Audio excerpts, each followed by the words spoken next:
Bonani, bonani, bonani. Kuvulwa utangolwe Zulu. Yivani, yivani, yivani. Waveli klokoma enkulu. Lobalwa kubani inani.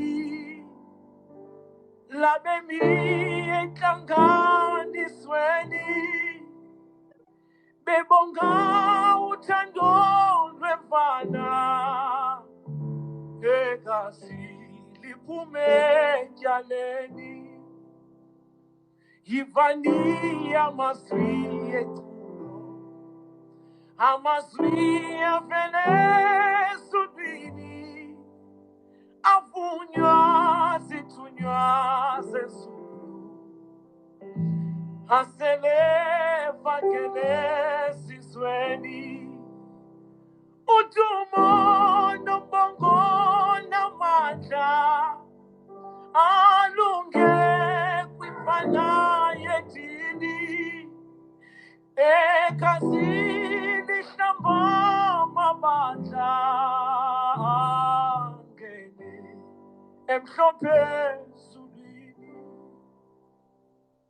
vuyani vuyani vuyani mabandla sesemhlabeni bongani bongani bongani njengaba sebungcwaliseni kubizwa kwanathi phezulu sandisa mabandla bangcwele kuviwe nelethu iculo elinga sokuze liphele kubizwa kwanathi phezulu sandisa mabandla bangcwele kuviwe nelethu iculo elinga sokuze liphele elinga sokuze liphele. Good evening, everyone. Welcome. Thank you so much for joining this evening. Hoping everyone is doing okay on this busy day. Yeah, so much happening today. Of course, the Supreme Court of Appeal dismissing President Zuma's, medical parole appeal there. And we're asking there, is there a possibility of him going back, as some are saying, or not? And of course, also happening today, Comrade Chris Hanni's, the late Comrade Chris Hanni's killer, Janusz Walus there, walking free. Two big decisions happening today. What are your thoughts on that? Please do feel free to grab the mic and come chat with us. I'll try and run this for about 2 hours or so. Welcome again, and thank you so much for being with us. I'll run, for those that might be a bit behind on the news. I'm just going to play a few clips from the news today, on these issues so that we can all catch up. And that way, we'll wait for others to join the space as well. And here are some thoughts on the Supreme Court of Appeal decision in the Jacob Zuma case. Have a listen. Good morning, Naledi, and to the viewers. Yes, it is very critical to even go deeper into this judgment to understand what it means, especially with regards to whether the former President Jacob Zuma will have to go back to prison or not. Remember already the time of his sentence, 15 months sentence already lapsed in October. And the other issue that was brought by, was argued rather by Helen Suzman Foundation, the DA, as well as AfriForum, was that the decision that was taken by Arthur Fraser was unlawful, and the fact that they wanted the former president Jacob Zuma to go back and serve the remainder of his sentence. But I am with a legal expert just to take us through in details what it means, because Judge did mention that paragraph 5 and 6 of the High Court order is being dismissed. Then we really need to understand what that means, because it's with regards to the time that the former president had already spent outside prison. But I have a legal expert, Machini Mutro. Thank you very much for joining us. Just break it down for us. What does this judgment mean? Look, this judgment is quite clear. One, that the appeal has been dismissed, essentially meaning that the respondents' arguments, particularly pertaining to the unlawfulness of this decision and irrationality of the National Commissioner's decision, has been upheld. It has been reinforced, it's confirmed.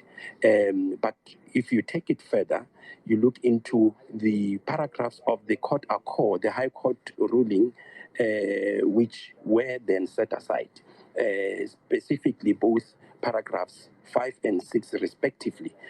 What that means is that the paragraph 5 was quite very vivid in terms of what what needed to happen, which was that the former president needed to go back to prison and serve the remainder of his sentence.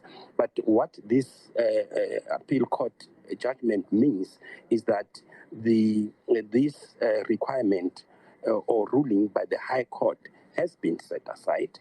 Therefore, the former president is not expected to serve the remainder of his prison term.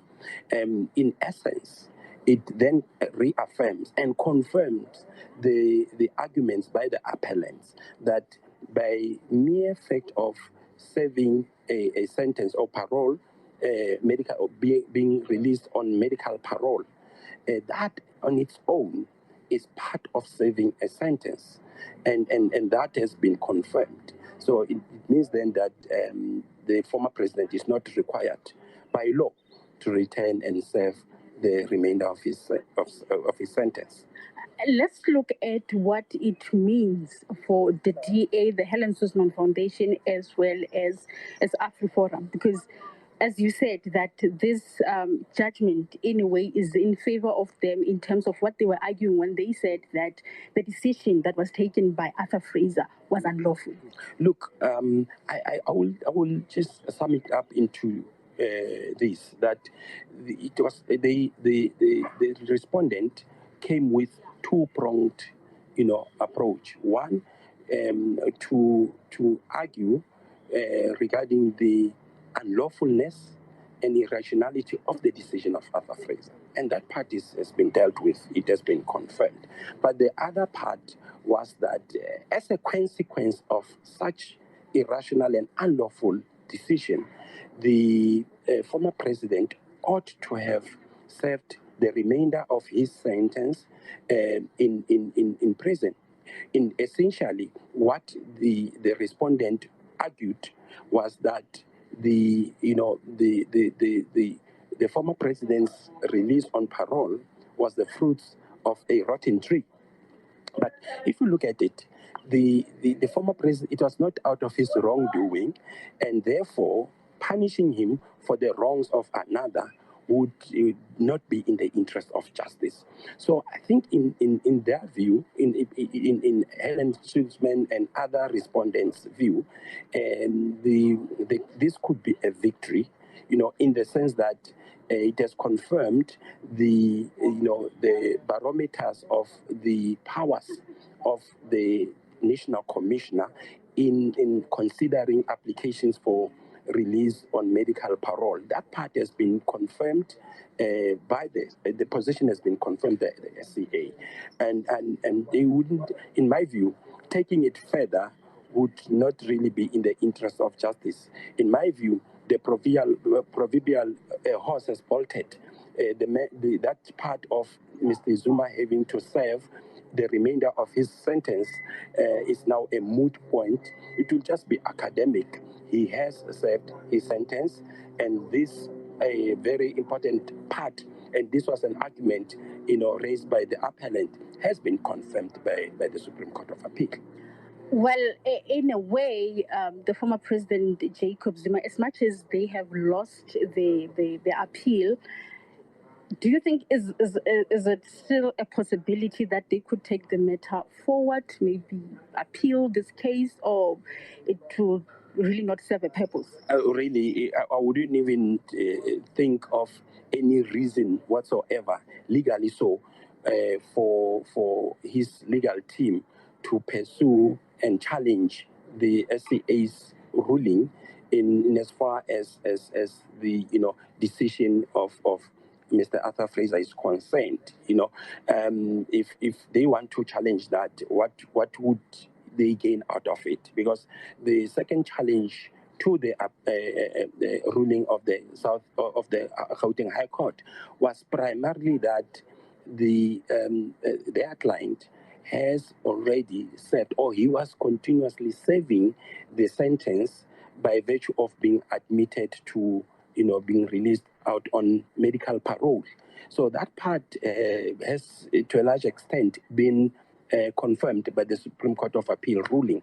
So for any, of the parties, of the appellants to pursue, this on, to the higher court, particularly with regards to Mr. Zuma's legal representatives, I don't think it would be prudent of them to do so. Perhaps with regards to, the National Commissioner, perhaps it's a route that they may want to take, but as well, I think it's more of asserting the right or the rights of the National Commissioner in as far as the release or consideration of applications that set before the medical advisory parole board is concerned. But even there, one if you look into the papers and the reasons given by the National Commissioner to really, grant the application to be released on medical parole, there are a lot of loopholes there. There are a lot of low-hanging fruits, and one cannot but really agree with the Supreme Court of Appeal's ruling in as far as the unlawfulness of this decision is concerned. So let's talk about who then will take responsibility in a way, because as you said, the Correctional Services was also involved in this. And clearly this judgment by the Supreme Court of Appeal is saying that it was wrong of the former Correctional Services Commissioner to release the former President Jacob Zuma on medical parole. Then what happens in this regard? Who takes the responsibility? Look, it's really regrettable that we had to be, where we are now, primarily based on some irrational decision taken somewhere. But the reality is that if one loses an appeal, the results, the costs will follow the results. In this instance, the appellant will bear the costs of this appeal, unsuccessful appeal, and that's how far it would go. One didn't pick up any other pronouncements by the Supreme Court of Appeal in terms of, consequence management. What has to happen to those who are implicated in having taken decisions of this nature, which, in a sense,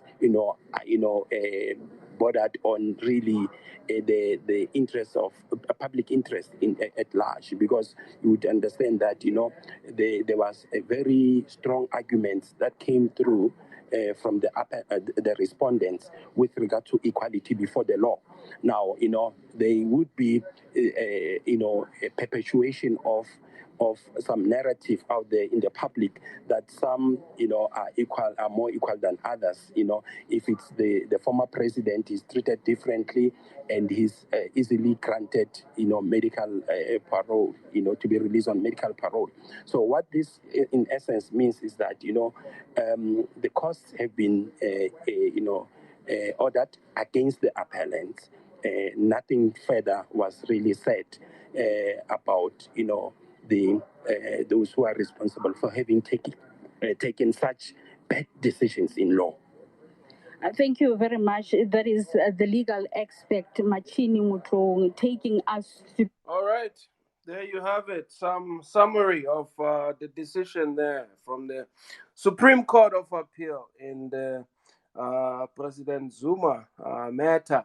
And of course, the other one we were looking at today was the Janusz Walus case there at the Concord. I'll play a few clips, starting with Tate Zondo here, on the decision. And then, of course, we'll hear what Comrade Hani's family and party had to say about this. The foundations for a democratic and open society in which government is based on the will of the people and every citizen is equally protected by law. Improve the quality of life of all citizens and free the potential of each person. Build a united and democratic South Africa, able to take its rightful place as a sovereign state in the family of nations. Close quotes. Furthermore, most of the sections in our Bill of Rights start with the phrase, everyone has a right. That is because the fundamental rights conferred in those sections are conferred on everyone.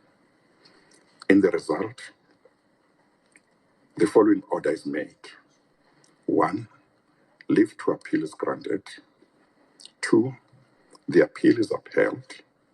3, the decision of the Gauteng Division of the High Court, Pretoria, dismissing the applicant's application is set aside and replaced with the following. A, the decision of the Minister of Justice and Correctional Services made in March 2020 rejecting the applicant's application for parole is reviewed and set aside. B, the Minister of Justice and Correctional Services is ordered to place the applicant on parole on such terms and conditions as he may deem appropriate, and to take all such steps as may need to be taken to ensure that the applicant is released on parole within 10 calendar days from the date of this order. C, the Minister of Justice and Correctional Services is ordered to pay the applicant's costs, including the cost of true counsel. 4, the Minister of Justice and Correctional Services must pay the applicant's costs in this court, including the cost of true counsel, as well as the applicant's costs in the Supreme Court of Appeal in respect of the petition for leave to appeal. I hand down the judgment. There you have it, the judgment in the Walus case. And of course, this is what the SACP's General Secretary Solima Paila had to say on this. And after that, we'll play Medimpo. Deeply shocked by this judgment. Of course, this judgment is made by the apex court in the country, but we are terribly shattered by this judgment. We think it has been inconsistent with many issues that were referred at this level. We should not have reached this level. There's been a lot of falsifications that have reached this level. Whether it's the issue about victim-offender dialogue, which has not been properly done, and we have demonstrated this how Janusz Walus' legal team tried to falsify this process, and all of that have not been considered. But we thought the Court of Appeal had initially considered these factors. But I think one may say that justice has given birth to injustice today, and this is our history. Unfortunately, the midwives of democracy and justice in this country have become the victims of it. I want to go to the judgment itself because it paints a picture of the nature of the crime that Janusz Walus actually made and the sentencing remarks, but saying that the Minister of Correctional Services, Ronald Damula, agreed that he should be released on parole, meaning that Janusz Walus met everything else, but except for these two hindrances, per se. He didn't meet anything. What did he meet? He didn't meet anything. In fact, in jail, Janusz Walus even attacked other prisoners. One prisoner has even a picture of Nelson Mandela. He attacked it. How's that remorseful? How's that been reconstructed? He did it. And we have proven that to court throughout the trial process. So all of that have not been considered here. And feel that the court in itself had let all of this. Let's just go to the second clip here. The court in itself had let all of these particular issues that you say Janusz Walus was not remorseful, and they made a decision contrary to what not only the SACP but as well as the Hani family believes. Yeah, of course, we fully share the concern by the Hani family in this regard, because all those matters have not been considered. And we have put these matters all the time in the court process. And because Janusz Walus was not inseparable from Clive W. Lewis, who actually, after he was released by medical parole, put a video that is now in public, and I think you media must play it. He said he will do it again. The court doesn't consider that, because they now make this a separate issue. When the judge himself, Justice Zondo, indicated that the relationship of these matters were immutable. But when it comes to the judgment and the actions of these two individuals, they are mutable. What is the way forward now from this? I want to get a reaction from the chairperson. I don't think that we should move towards that aspect, the issue that where the Apex Court has made the ruling. Yeah. So I didn't get that, GS, you're saying? I'm saying let's accept the outcome of the Apex Court with the injustice that it has meted to us. And I think that, like Sis Dimpo was indicating, we have to accept that justice, as is meted out in South Africa today, is not justice of the people. And I think we need to reach a stage where the people can enjoy their true freedom, the sacrifices of people like Comrade Hani and others, that the people can on a daily basis live those sacrifices, not to be confronted with injustices after another using the platform of justice. That's why we've said an injustice has occurred today through justice. And injustice has occurred today through justice, says Ntate Mapaila. Let's hear what, Comrade Hani's widow, Ausdimpo Hani, has had to say on this as well. They couldn't be bothered. All of them.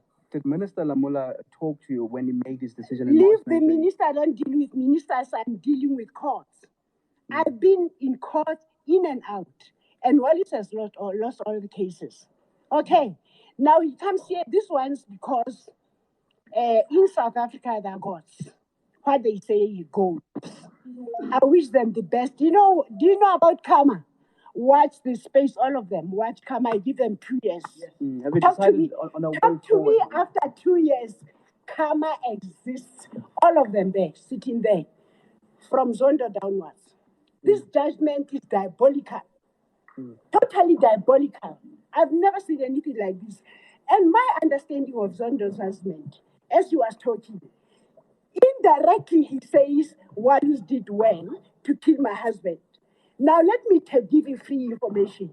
If my husband was not killed, we would never have had elections. Mandela, after my husband was murdered, said to the clerk, for us to stop this, give us election date. That's why Zondo and his friends today are sitting in this court. Otherwise, we'll still be under apartheid. He would be somewhere in a shack doing his practice. Give me a break. Lindy West is Zulu. I give it to you, my dear sister. You are vindicated today. South Africans, learn to listen to black people when they tell you about justice in this country. We are in shit, full stop. And the way forward? Actually, this is I don't have anymore. How they say goes. But I'm telling you, the God that I pray, I give them 2 years, all of them, including that Zondo of yours. There you have it. Medim Pohani, obviously quite upset, saying We are in shit, full stop. That, Justice Zondo indirectly says, that Walus did well to kill her husband, but also a warning, right, to black folk, that, we need to really be listening when speaking on these issues of justice. That injustice is happening. Saying that Auslindiwe Sisulu, she says, I give it to you, my sister. You are vindicated today. South Africans need to learn to listen to black people when they tell you about justice in the country. What are your thoughts? Please grab the mic. Let's talk. We have about 2 hours to break this one through on both President Zuma Meta and, of course, Comrade Krisani. Please. So, bottom left, do grab the mic. Come talk to us. Let's crack this one open. See what you have to say. Thank you so much for being with us, and welcome to Mr. True Space. It's been a while, but here we are. People wanted a space on this hot topic. So, let's see what people have got to say.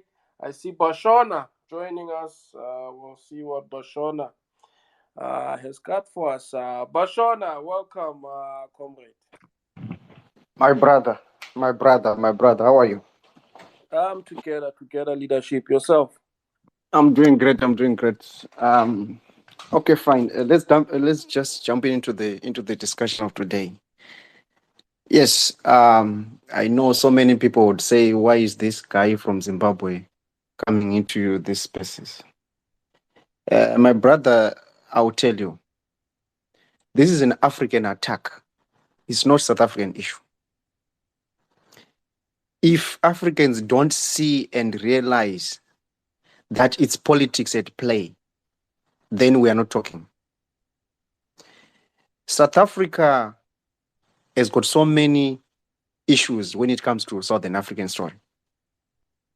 South Africa has got so many issues when it comes to East-North African issues. But when you see this kind of justice system happening in South Africa against fellow black people, then one wonders, is it not CIA at play? Is it not a Western world at play here? This is about politics and this is about economy. Which economy are we talking about? The economy of the West.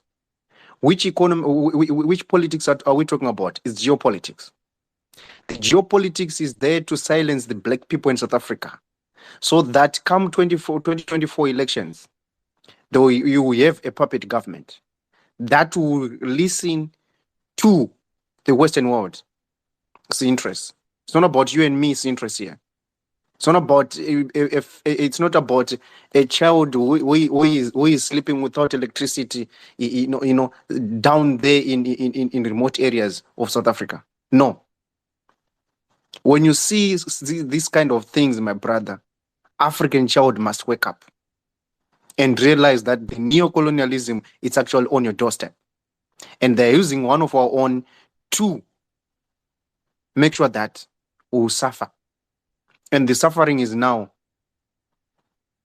It's not tomorrow. I'll ask you a question. I was asking my fellow, brothers and sisters from South Africa, is this a coincidence? Where the case of Jacob Zuma and the case of Chris Hani, two buddies, two great comrades of Southern Africa, are being held in same day? My answer to you is it was a diversion of attention, so that some would concentrate on Zuma issue, some would concentrate on Chris Hani's issue. Well, fair and fine. Where are we today? This is the miscarriage of justice in South Africa, in Southern Africa, and to black person. Are we going to see this more to come? Yes, definitely. They are going to. Because the puppets are there to make sure that you and me, we are going to suffer. This is politics, my brother. And this is economic politics, which is surrounded by geopolitics. So if we don't see this and understand this, I stand with Mama Hani. My mother, we love you and we are going to stand with you. As a Zimbabwean, as an African child, I'm going to stand with you.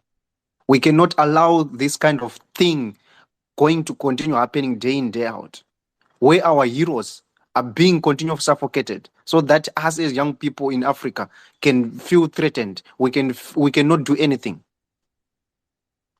And when we see these kind of things, when we think the justice system has got black people who can defend the injustice, and then these same people are the ones who are actually killing us, stabbing us, then we've got a crisis. I'm telling you, my brother, this is not for South Africa, but this is an African story. When you see this happening in South Africa, as powerful the South African economy is today, it means they want to weaken the Southern African economy.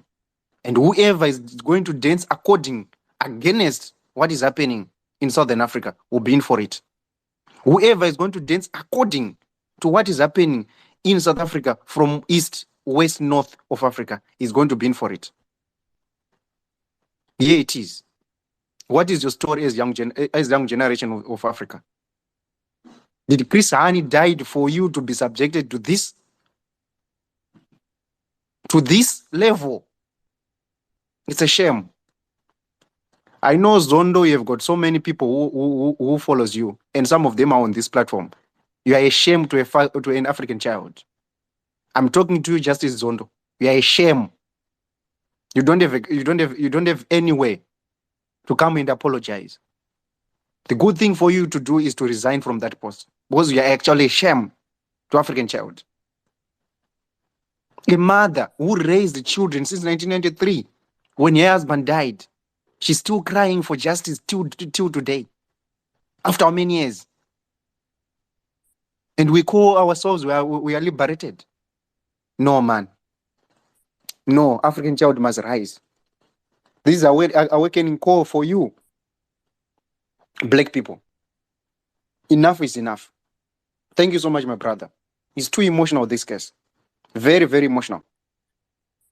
Indeed, Bashona, man. Thank you so much for grabbing the mic and opening for us. I know it is indeed emotional. I think that's why you are seeing a lot of people, hesitating to grab the mic, to come up, and share how they feel about this. And I mean, to your point there, Medi Mpohani has been, like she said herself, that in and out of the courtroom from the 90s, to this day.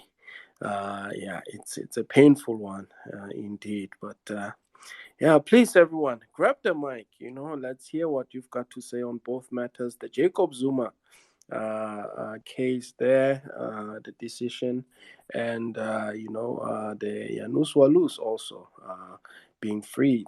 Please do come through and share your thoughts on that. In the meantime, I'll welcome my co-host Apostle Leadership Dumela. Welcome. Mr. T, wow, what a sad day.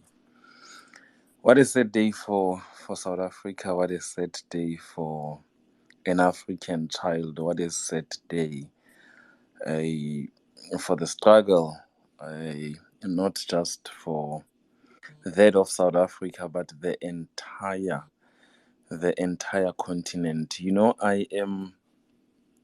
I am here, Mr. T, and I don't even know how to digest this whole judgment, more especially on Chris Hani. But I believe that we've let our guard down.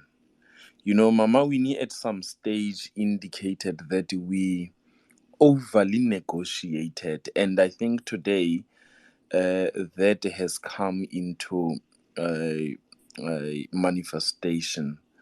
There's really something that which we have missed, Mr. T. I think this is the democracy that which Chris Hani died for. It's time we reflect as black people. It's time we reflect as revolutionaries, as activists. Because this thing that which we call justice, to me, at least, and I'm sorry if I'm speaking against some of the feelings. I want to believe that equally my emotion and opinion matters, but I feel that we have let our guard down. We have allowed a constitution that does not redress the injustices of the past, that does not address matters of bread and butter, to rule the constitution. And for a very long time, we've been convinced by the colonizer that we have the best constitution, which was negotiated not by the people of the land who bear the brunt of apartheid and colonization. We have not interrogated the document that which is being claimed to be the best. Today, the very same constitution is making us to relive one of the darkest moment in the history of our struggle. It's really a sad day for me, Mr. T. Please, don't mind me, but it's really a sad day. You know, it feels like a Chris Hani has been killed once more time, and I'm asking myself, what are we saying as Black people? Are we gonna sit back just like we did back in 1993? Are we just going to accept that this is the constitution and this is what we signed up for, when unjust laws are being used to silence the cry of our people? You know, there is something that is fundamentally wrong with us as a nation, that we are ignoring the cries of our people. You know, Mr. T, just to off ramp a little bit, earlier on I posted pictures of a Chris Hani when he was murdered, bloody as they were, and all these negative comments that you shouldn't have posted that. And I'm wondering, do people even get a chance to reflect and ask themselves, when someone killed Chris in cold blood and left his body there, do people comprehend the damage psychologically that it had, not just on the people of South Africa, not just on his family, but his children and the struggle as a whole?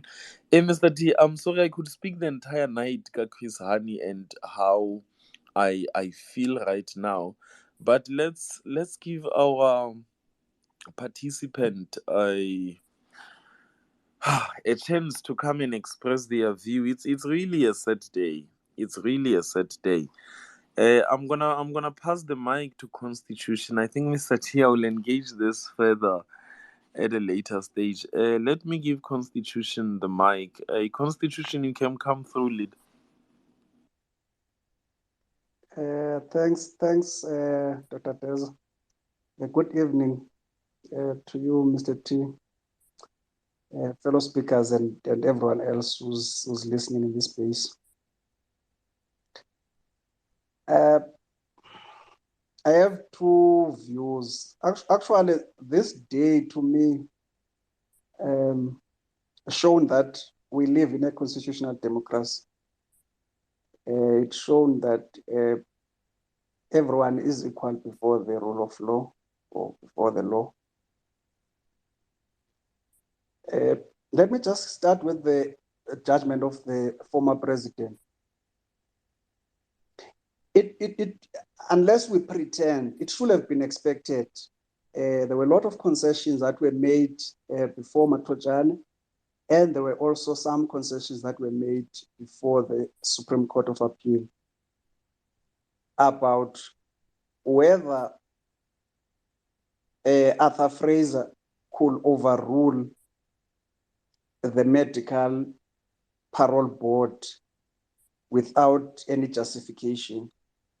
And the fact that it was argued even in Gauteng that the medical parole board was working with the latest information. The information which Arthur Fraser will have relied on were the reports that came from July, the latest being in August. But the latest information which they had relied on to refuse the former president's release was the latest one. I think it was around September, if I'm not mistaken. But it was the latest one at that time. So on those bases, Matojane found that it was not fair, it was not correct for Arthur Fraser to have released the former president. So the SCA, there was no way, even the spokesperson, Mzwanele, last night, made some few concessions that it is possible that the court will rule in favor of the others, but against the former president. But they won't send him back. The only difference was that he will not be sent back because he will have served his term outside prison in that parole. So generally speaking, it was expected that the former president, was not supposed to have been released. The only matter of argument was whether when he's outside is he serving or when he's inside is he not serving. Secondly, there is something interesting that has to be said about Arthur Fraser himself. EWN this morning released a report which they had gone through to correctional services. I think it was a prior application where it was confirmed that out of many negative reports that had gone to the parole board, where the parole board had overturned the doctor's report saying certain inmates or some few inmates should be released from prison, but the medical parole board from various prisons said no, they will not allow the release of these people because they are not medical, they're not terminal ill. Over 100 of those cases, Arthur Fraser had not overturned a single one. He only overturned one, this one of Jacob Zuma.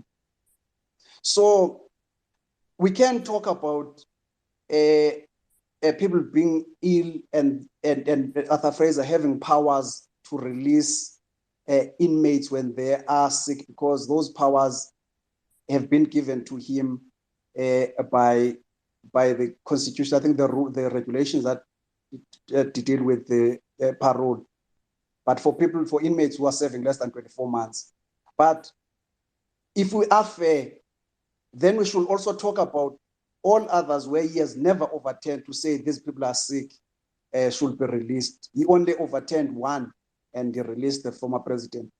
Something has to be done about the way he conducted himself, because one, we cannot, I understand now people want to equate the Supreme Court of Appeal judgment and the Constitutional Court judgment, which are not even the same. And this one had been, Jacob Zuma has been losing since the Gauteng High Court. And now he has lost again. But I think something has to be done about these decisions which are taken by Arthur Fraser, which was wrong, completely wrong. And I understand that it could be a political issue. People will still throw politics into it. So on this one, the Supreme Court of Appeal made a good judgment. There was no other way. Let's go to the Constitutional Court, the last one. It is another political potato. This one of release of Janusz Walus. It has been coming for many years. I think since maybe 2015, 14, but it has been coming where he would apply for parole, and then Masuta wouldn't allow him out, and up until we get into Lamula, who also couldn't allow him out. And if you read the judgment, actually not even the judgment, I had listened to the hearing in February. Every time when he has to be released, then he will be told that he has not complied with this, and maybe he didn't give enough days to make an application. It didn't fulfill a certain obligation, then it doesn't get released. So he was always kept on technicalities. There was no more law that had to do with this thing, no justice, but because it was a political issue, every time when there's an application around it, and then there will be a lot of noise around the whole thing. But if those who are interested in this case, just it is available online, by the way. It is available. I listened to the whole thing in February. I did listen maybe 2 months ago again. It is important that you listen to the reason why they wanted to keep him there and why the others wanted him out. The mandatory rule of serving 20 to 25 years, whichever one is applicable to him, yet served that part. Now, because South Africa, it doesn't matter what we have done. You may have killed Mandela, you may have killed me, and nobody. Once you serve 25 years in a sentence, in a life sentence like this, you are almost eligible. It's not entitled. You're eligible to a parole if you can fulfill some obligations. Some of those obligations is to reach out to the victims and try this thing of show remorse and the whole thing. What was mentioned during the trial, even during the hearing, and even the one in Gauteng, was that Janusz has been trying to reach out to the Hani family, but the Hani family was never ready to see him, because I understand of the anger that they are having, and also the fact that there is still this lingering issue that he has not fully disclosed what could have driven him to do so, who instructed him to do so, where he got the gun from. Even though we may have discussed in this space, we had discussed in this space that Janusz says he killed with Clive W. Lewis, whatever the way they plotted, they killed him because they were indoctrinated to believe that communism will drive whites to the sea and out of the country and kill all of them. So they've been put this thing into their minds that Hani is the face of the communism that is coming up and is not willing to negotiate. Everyone else seems to be saying, let's get together and work on this thing of democracy, where a rule of law and blah, blah, blah. But Hani wants to push his communist project. In that communist project will then mean those who have will lose their assets because it will be shared amongst everyone else and whites will be driven to the sea. Then Clive W. Lewis and this ahead, Janusz, ended up, what is it? Is it a matter? Did this thing also sort of like a matter where he wanted to say, I will do this job myself. Then he killed him. But what complicates the whole thing, as my final point, is that even today, there are still black people within the ANC, within the COSATU and SACP, and in the broader society, who believe that Janusz and Clive W. Lewis could have been instructed by people within the ANC. And it's not just within the ANC. These people, they have these people in their own minds. The people who say it's people who are within the ANC who said Hani must be killed are people who are within the ANC. Those, if I'm saying it's SACP, are saying it's people from the ANC, and they have these people whom they believe instructed Janusz to go and kill Dan for whatever purposes, and that thing has never moved out of people's head. It doesn't matter what Janusz says as his reasons for killing Han. People have this thing, and they will never let it go. Unfortunately, on this one, I will agree with Zondo. I will fully agree with Zondo. He had to implement what the provisions of the Constitution says. The Constitution says you cannot keep someone in jail for any other purpose except the purpose he was sent there. But we could see that he was being kept there for other purposes which are far removed from the crime that he has committed because of the conspiracy theories that are sitting in our heads and just are moving within the society. I think it is a sad day that the Hani family has not also embraced his release. I understand there's nothing we can do about it, but at the end of the day, the rule of law has to apply, and the Constitution applies to everyone else, even to criminals like Janusz Walus. And he tried to reach out, but he couldn't do it if no one allows him to reach out to the family. Thanks, Mr. Tim. and also your co-host, Apostle and Kechen. Thank you, Constitution. But before I let you go, it's easy. It's not usually easy to let you go. But before I do, hi, Kaji. Good. Oh, it's not a good evening, Kaji. I hope you are almost well, and you are adjusting to this nonsensical judgment that we just received from a Barry White. Constitution, let me come back to you before I give a Kazal the platform. Just a quick question. Okay, I do have a lot, but I'm gonna try and summarize them. Are you saying that the release of Jacob Zuma was not in the best interest of the people? Just a simple yes or no. Please don't. I'm not trying to corner you, but yeah, I just want to get that.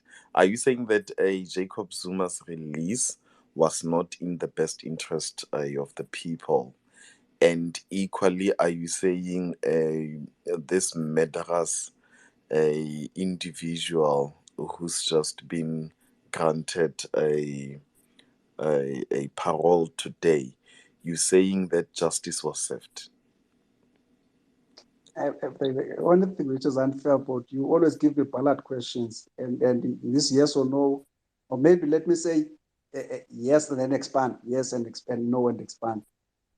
The release of the Supreme Court of Appeal judgment was in the best interest to send a message to whoever has been given power, not to abuse it.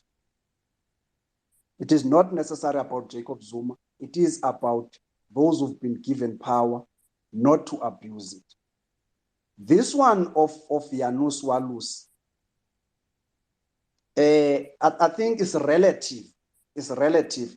I say it is in the best interest of justice. But if we talk about people, then it's something else. It is in the best of interest of justice that he gets released, because he has fulfilled all the requirements which are necessary for any inmate who has been sentenced. I tried to, but this thing of cornering Okay. with ballot questions not. Thank you, Constitution. We could go on and on, because then I would ask, justice supposed to serve who? But then let's pack it. We will probably have a conversation on some day. Yeah. Before Kajal, hi. Kaju busy, man. Oh, Hi, I was just waiting for him to get that ego stroked a little bit before I said hi to everybody. So nice to see that the boys are playing so nicely together. Good evening to the usuals I see in the space. Constitution, hi. Miss Hilla, Smoker Hunter, Dana, hi everybody. hi, Kajal, and a welcome. Today I'm just gonna let you have your date while we are in mourning. So while I await Kaji to come back, let me give the mic to Zintle. Zintle, you may take the platform. Thank you so much. I just wanted to comment on the Zuma judgment. I don't have an issue with the findings of unlawfulness or unconstitutionality that has been found in as far as Arthur Fraser's decision is concerned. I am just concerned about the implications thereof, more especially if it would mean that the former President Zuma is required to go back to prison, as it has been reported on the media. I should mention that that is not what the judgment is saying. It actually gives the discretion to the commissioner to decide on how he remedies this whole situation. What I wanted to raise as a concern here, and the unfairness, should that happen to materialize, that he is ordered to go back to prison. Is that number one? Um, the court says it doesn't prescribe on how a sentenced person that has been sentenced by court will serve his or her sentence. It's up to the Department of Correctional Services. So in this case, we have this constitutional court decision to say President Jacob Zuma should go to prison and serve a 15-month sentence. The Department of Correctional Services and its official in the form of Arthur Fraser decides 2 months down the line that we are now placing you on medical parole. There is nothing to suggest on all the arguments that have been raised to court up to now that Jacob Zuma had any influence or anything whatsoever in as far as the decision that was taken by Arthur Fraser. As much as one would argue that they have a history and all that, but in as far as this specific judgment is this specific decision is concerned, there is nothing to suggest that he has a hand or influence whatsoever. And the other thing that I would like all of us to note is that when you are placed on parole, it doesn't mean that you are a free man. You live by the rules and the regulations that are set by the Department of Correctional Services. In this instance, we have a man. Let's just assume that Jacob Zuma is just an ordinary citizen or is like me and you in front of the law. He has served the full sentence as prescribed by the Department of Correctional Services. And the Department of Correctional Services is empowered by law that it is the body that should prescribe how one serve his sentence once the court has sentenced that person to jail or to any sentence that they could handle. He has complied and he has not even broken a single parole rule or regulation that has been set by the Department of Correctional Services. What I'm saying is that it would be unfair, unlawful, and unconstitutional if he is now told that you need to go back to prison to serve the sentence that he has already served. So yeah, basically that is what I wanted to say, that in as far as I'm concerned, or in my opinion, President Zuma has served the whole 15-month sentence, and he has done so as it was prescribed to him by the Department of Correctional Services. There is nothing to suggest that he had any influence in as far as the decision taken by Arthur Fraser is concerned. Thank you so much. Thank you very much, Advocate Zintle. I should indicate that I am very much privileged to be speaking to a student of law and an advocate, not these other ones who pretend like they are legal gurus when they only repeat to us what the news are telling them, giving us what they term their own constitution.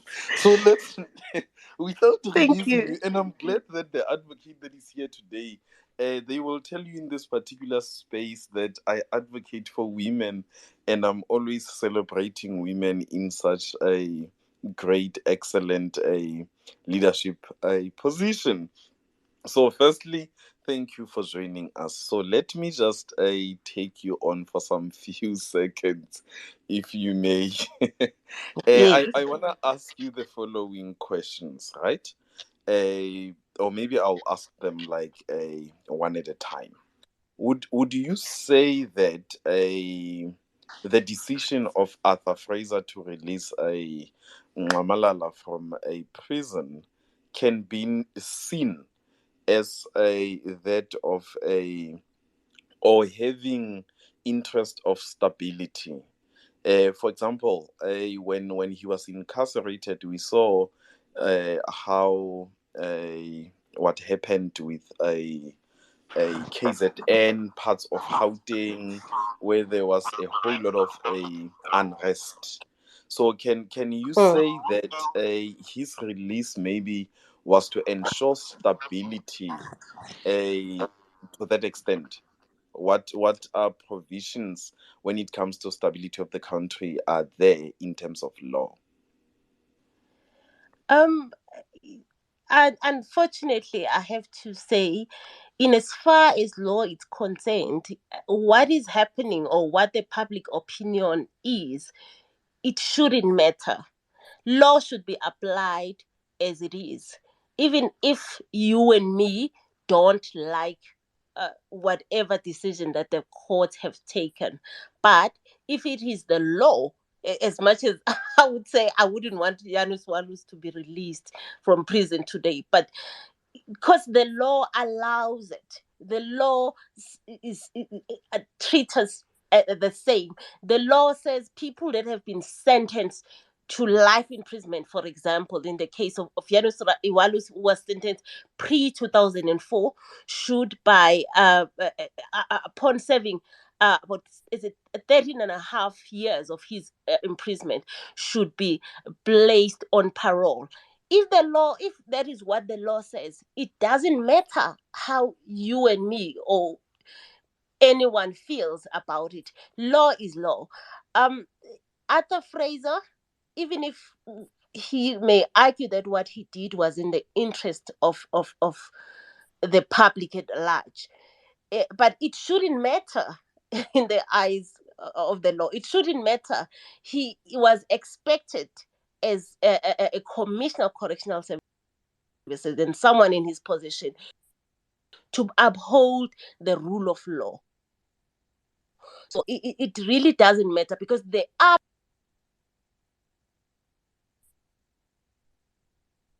people that carry obligation to maintain stability. Police service, even the army, which is not a war, is available to step in anytime the issues of that sort arise. So it was really not up to him to try and interfere in stabilizing the country, but his only duty was to uphold the rule of law. I'm not in, in, in disagreement with the findings of the unlawfulness of his action here, because if one considers that for you to or for someone in Arthur's position to consider someone for placement on medical parole, he is not a medical expert. He is supposed to base his decision on what the experts are saying.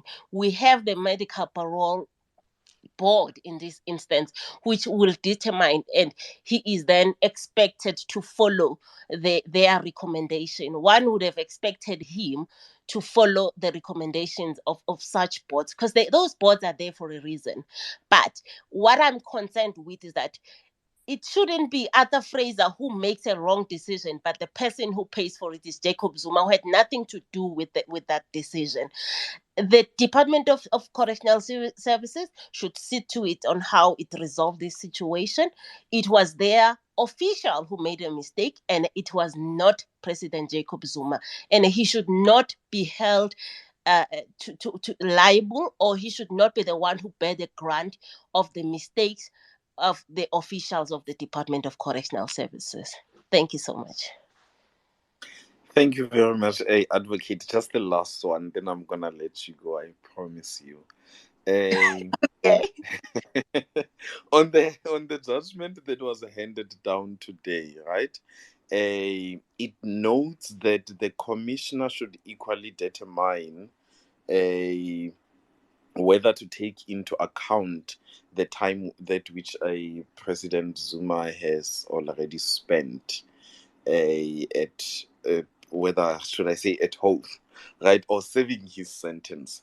So I wanna check with you, for the mere fact that the court has declared that the medical parole was unconstitutional, but then in terms of how the sentence is served, the court continues to say that it's not up to them to decide on that matter.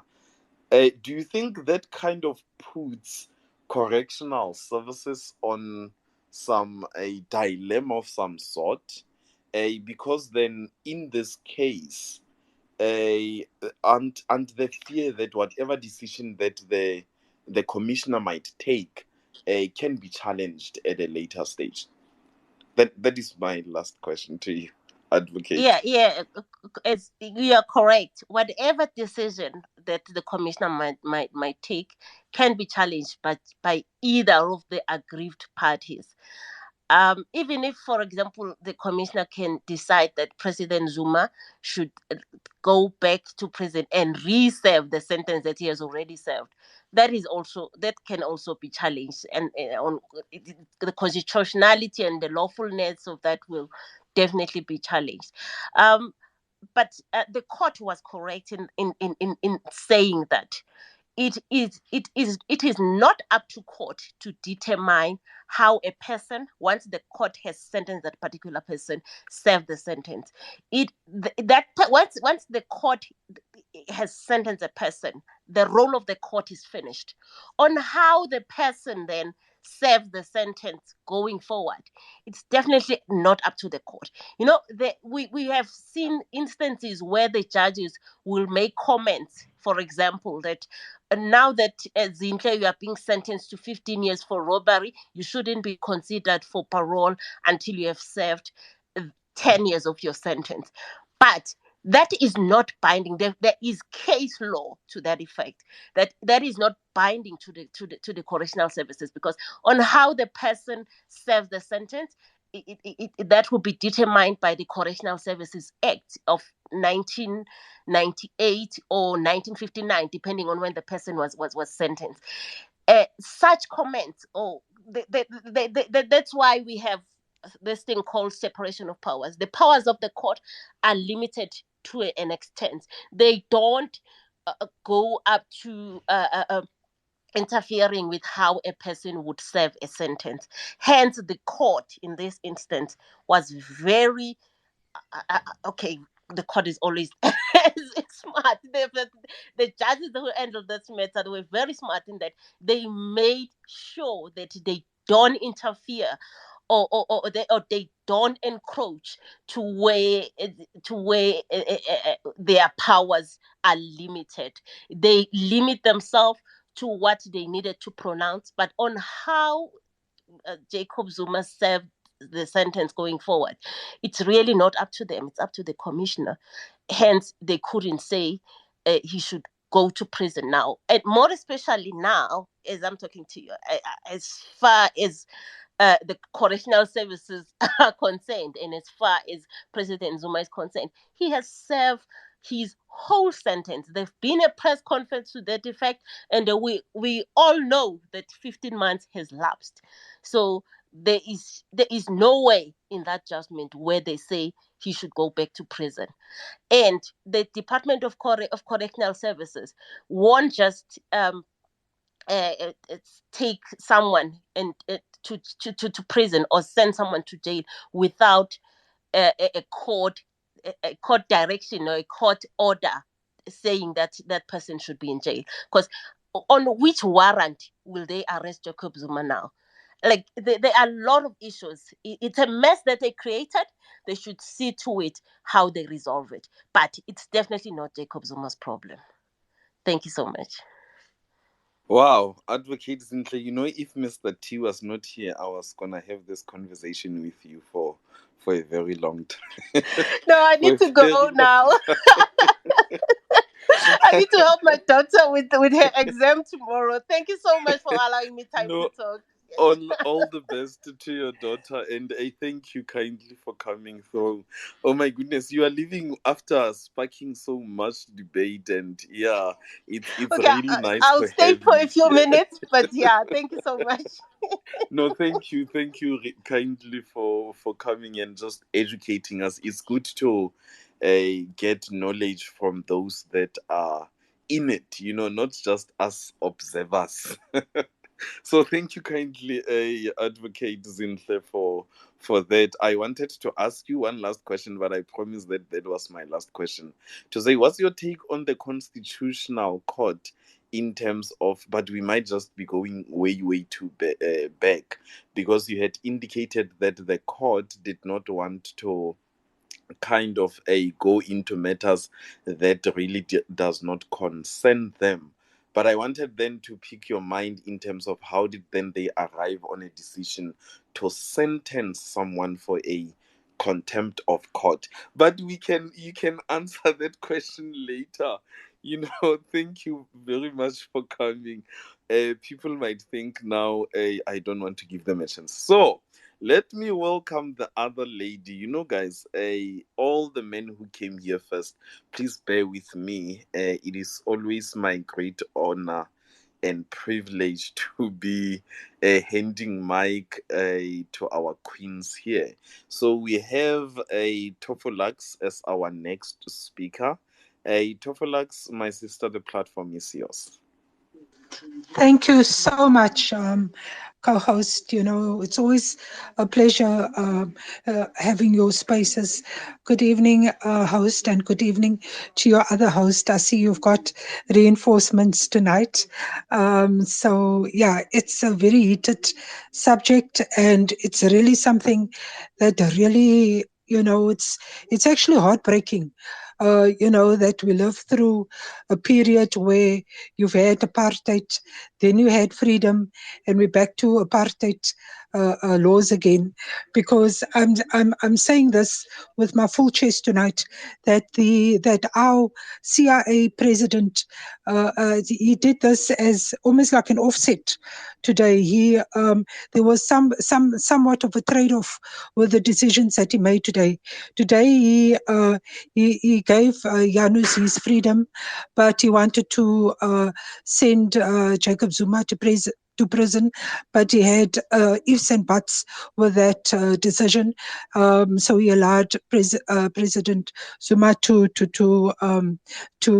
be free, but then also they targeted Arthur Fraser. And I think if we had Arthur Fraser on any of the spaces or any of our media platforms, I think he would be very clear as to what made he, or how he made the decision, and what factors he took into account. Because I'm saying that this is not the first medical parole that he has done. He has been quite clear about what his decisions were, and I think that it would give us greater clarity if we had some insight into his decision making. But if we didn't, at least to be a little bit more objective, if we had to go and maybe sift through some of the decisions that were made in terms of medical paroles, we would see that there was nothing untoward with this decision of President Zuma. But I think the decision today, I think Stratcom was very clear as to what would happen today. I think our very Mr. Constitution that is in the space had tweeted exactly what the court decided today, 2 days before the court had made its decision public. But I feel for Mam Limpo, how deep this must go, because I mean, with Janusz, he hasn't shown any remorse. I mean, he hasn't confessed to any of the truth about the murder, who was involved. He hasn't given no apology to the family or the children or even to the nation. And I mean, are we now supposed to expect that he's going to turn over a new leaf? I doubt it would, because at the end of the day, our CIA president is just delivering what has been dictated to him by the apartheid forces and by CIA in particular. So last night we were having a discussion in terms of the insidious hand that CIA has got in our politics, in our government, and also during apartheid. And I don't think that we must be surprised when all these anomalies are brought before us, displayed by none other than a Chief Justice. And I think that we must begin to accept that going into conference, we are going to have even more shocks. The Stratcom propagandist is going to be very active on Twitter, with what they want and how they want this conference to go. And they have really rubbished everybody left, right, and center. But the target for now is Arthur Fraser.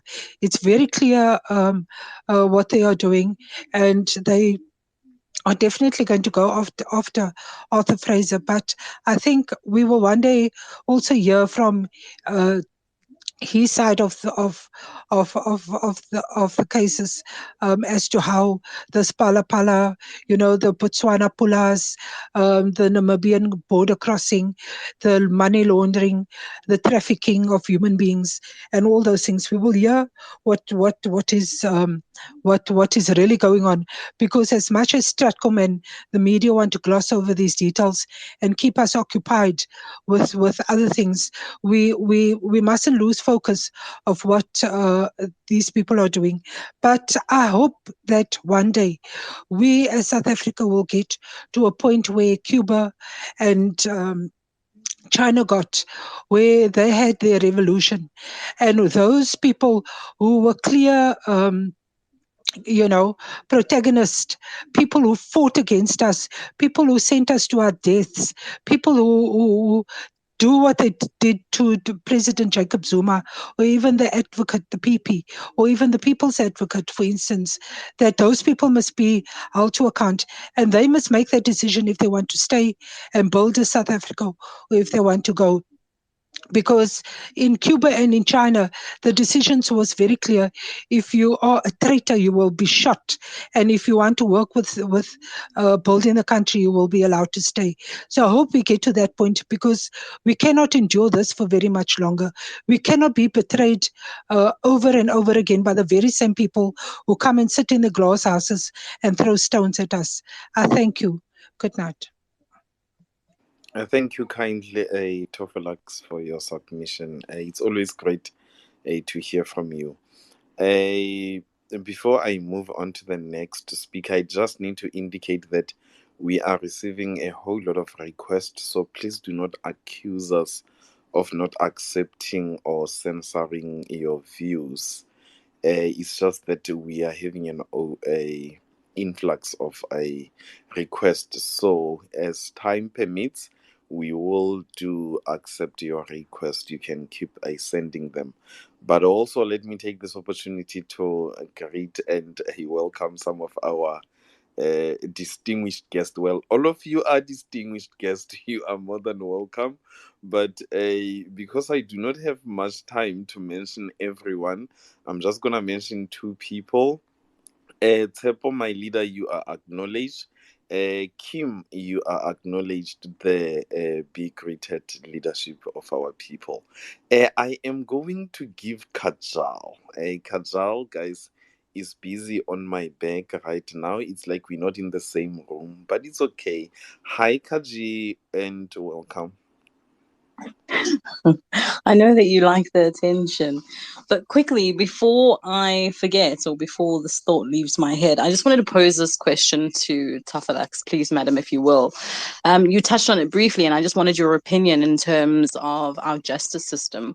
Do you think that South Africa could benefit from a system whereby we do indeed shoot people or hang people when they commit crimes? Is that something that you feel could be beneficial in terms of our justice system and, in essence, in the long run, curbing crime? Kajal, for a long time, South Africans have been too forgiving. We've had this forget and forget attitude. I think we have to be serious about our freedom. I think we have to be serious about what legacy we want to leave our children. There is no way that we can leave our children this judiciary or this constitution of ours. It is wrong. It must be done away with. We need a brand new constitution. We need a brand new judiciary, because they are not helping us with restorative justice at all. We are not being, the person in the street has no trust in the judiciary anymore. They have no trust in the police. They have no trust in the judiciary, and they have no trust in the courts. So what kind of a benefit is that to me as an ordinary citizen? Thank you so much, Apostle. Let's take DJ Silo, and then I will hand it over to you.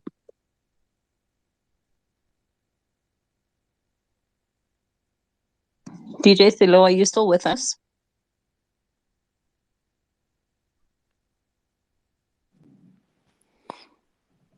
Yes, I am. Hello, Marita, Mr. T, how are you? I'm very well. It's so nice to have you in a space again. Welcome. Nice. Yeah, this is a big topic. Yo. First of all, about uh, the person who killed Gizani. If it was me, I would say he must die in jail. Because how can you kill somebody? Top. Uh, Imagine if Mr. D or me go kill Ramaphosa today, and then we just spend 20 years in prison. No, that is nonsense. But also, Jacob Zuma, the African Jay-Z. I, I, I would put him back in jail. I would put him back in jail because um I blame him where we are as a country because because if if uh was Tapo to this guy, who is this guy? Well, Tapo to Ramaphosa. Uh, our country is gonna be better than what it is today.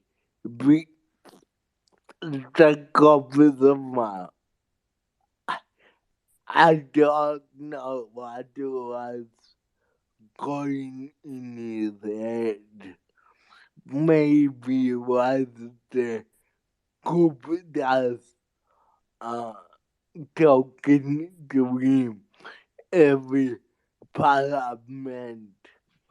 I don't know. He was living for the Kupitas. He was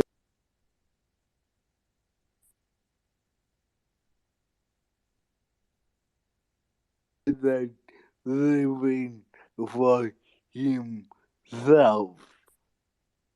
So, what kind of leader is that? You must live for yourself. You must live you are in the country. Not you must follow people here.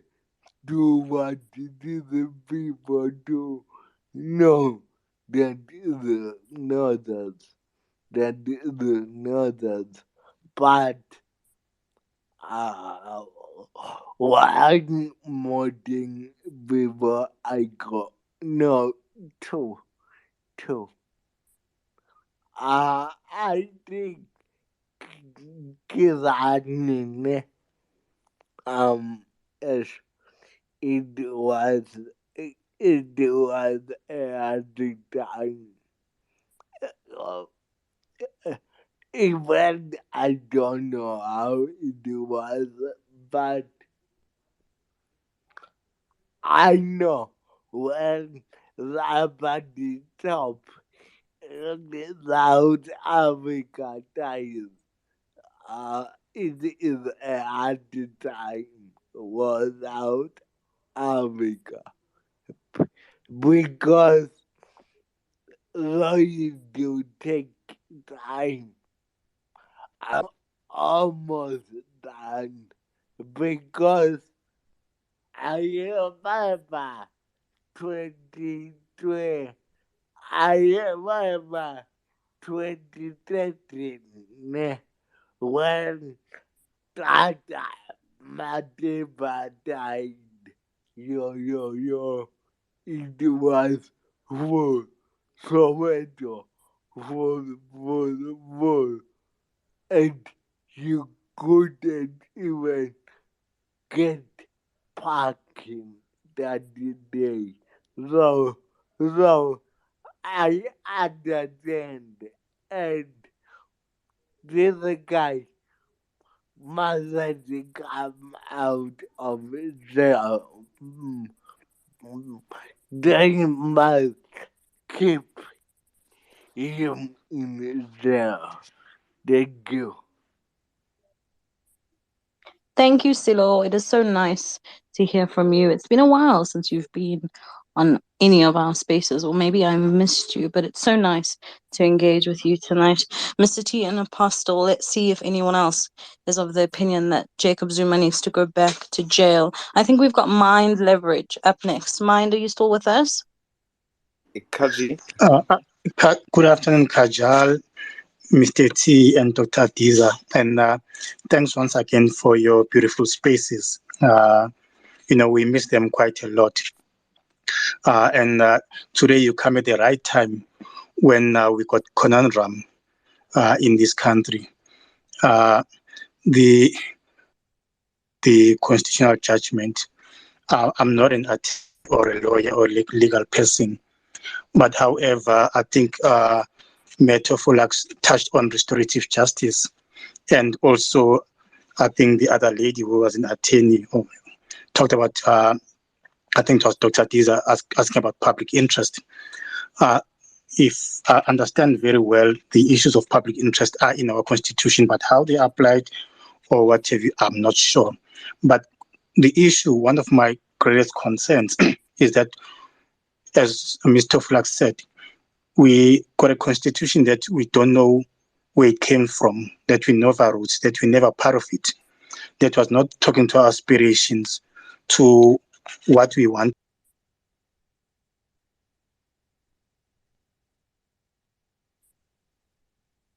Like its understanding, and these things goes into our courts because our courts makes decision based on this democracy and the issue of the constitution. Though, however, it's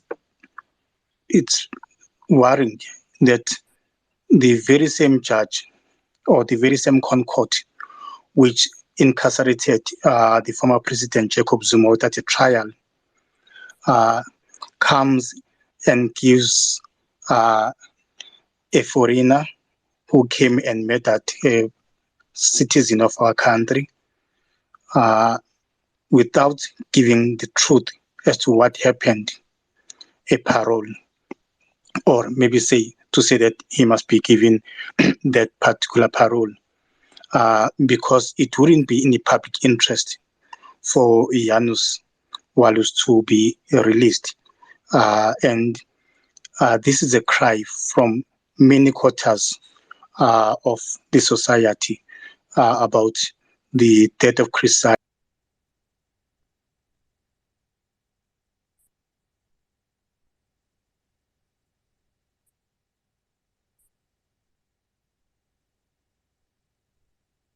Are we losing Mind? I think we have some technical difficulties on my side. He is reconnecting. Instigate, you want to fill in the gap for us? Hi everyone. Thanks for opportunity. My apologies. Sorry, Instigate. Mind, are you back with us?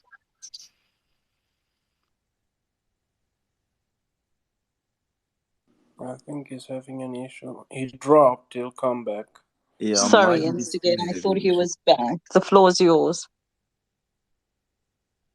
it's okay. It's okay. It's it's like okay. I'm gonna be a little bit in a regals here. It started with Jacob Zuma, the use court, and the commission, and it comes to the black lawyers. It comes to the black professionals like Brian Leaf and Coco. I think Ngalwana and who's this guy? Skakane. It's more like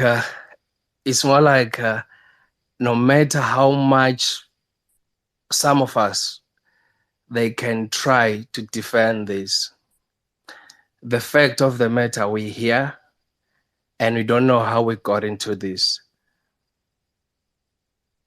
I mean, it's an interesting time to live. I'm glad I live at this time. Probably I'll be able to tell the tale to those who are gonna come or to the next generation. Because right now, we having the Chief Justice Zondo like standing in a grave of Chris Hani, the very man who gave it all for him to be where he is. And where he is because of the likes of Chris Hani, who sacrificed everything and take nothing because they were all given the bribe, including the likes of Sisulu, the father of the minister. And they refuse to take those bribes because they want to free our people. Then now our people, they are free.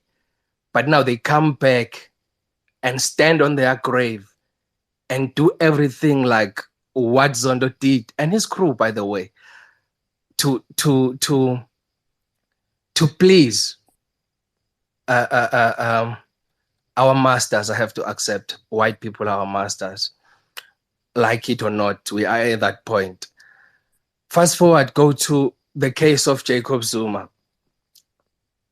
I mean, nothing is impossible because even that constitution they use, or maybe they talk about right now, they break it when they need to or when they want to.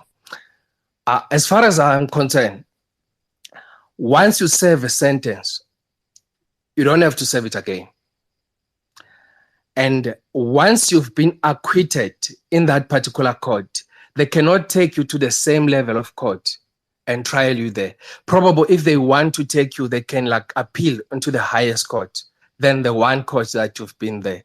But I mean, I don't know, the understanding of law. I'm not a lawyer and I'm not in a law fraternity. The point I'm trying to make here is, I heard the lawyer say this, but my take is in a constitution, when somebody is serving less than 12 months, the commissioner, like Arthur Fraser, has given those rights by the constitution to take those decisions. And they explain that decision to say, Zuma need the medical attentions. So the correctional service cannot afford to give him those medical attentions. So that's why they release him. So as far as I'm concerned, there is nothing wrong that Arthur Fraser did. At the very same time,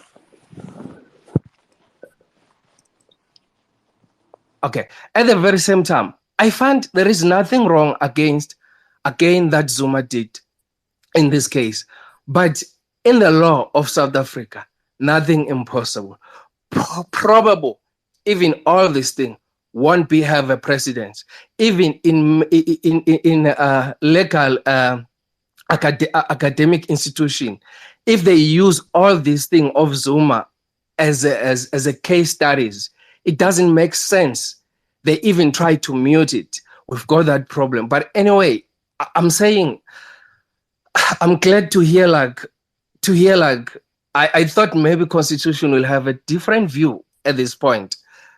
Looking at how Chris Hani died, looking at what Chris Hani gave to us, let alone, let's say, everything that they painted Zuma with. I think Chris Hani is clean as it can be for the black people. But to find out that there is a black people who condone this, guys, I'm flattered. Honestly, I don't believe this. I mean, there is one nigger that says the history will erase the mystery. I'm yet to see that. Those who I'm think they are academical exposed, they have academic exposure, and they've been given the privilege to be black and feel the agony, and they come and defend Walus. Kukude phambili. Thank you.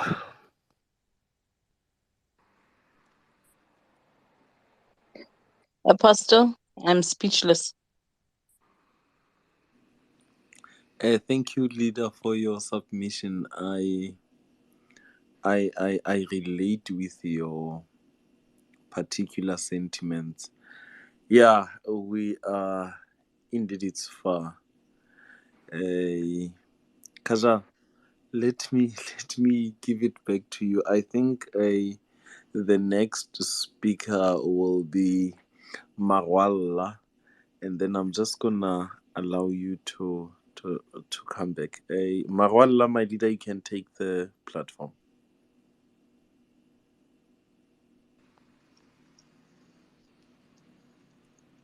Host, I'm so sorry if you spoke to me earlier on. I'm waiting the GP. Hello. Hi, we Welcome, can leader. hear you.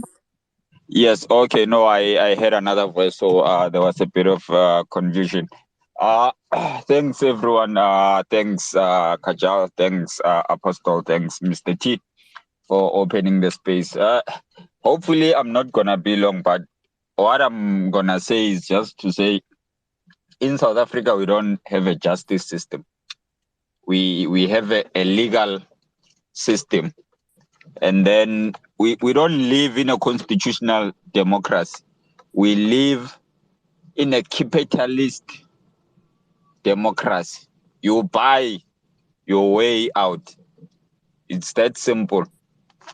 There's no way that the judgments that are being made can set precedents.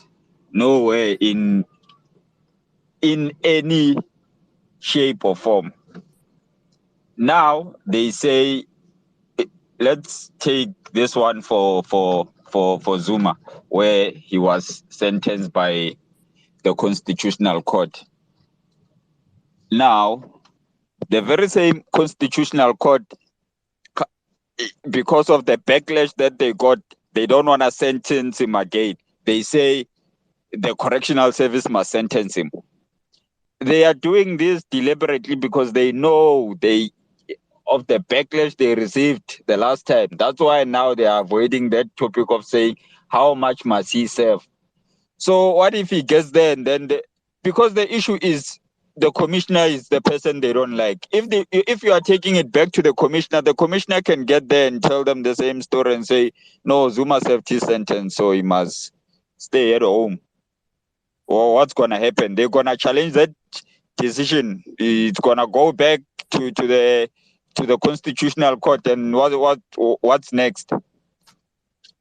So our Constitutional Court is just a mess. In fact, the whole judiciary, starting from that Pretoria High Court, going to all the way to the High Court, we in a mess because whatever they are doing, it doesn't make sense.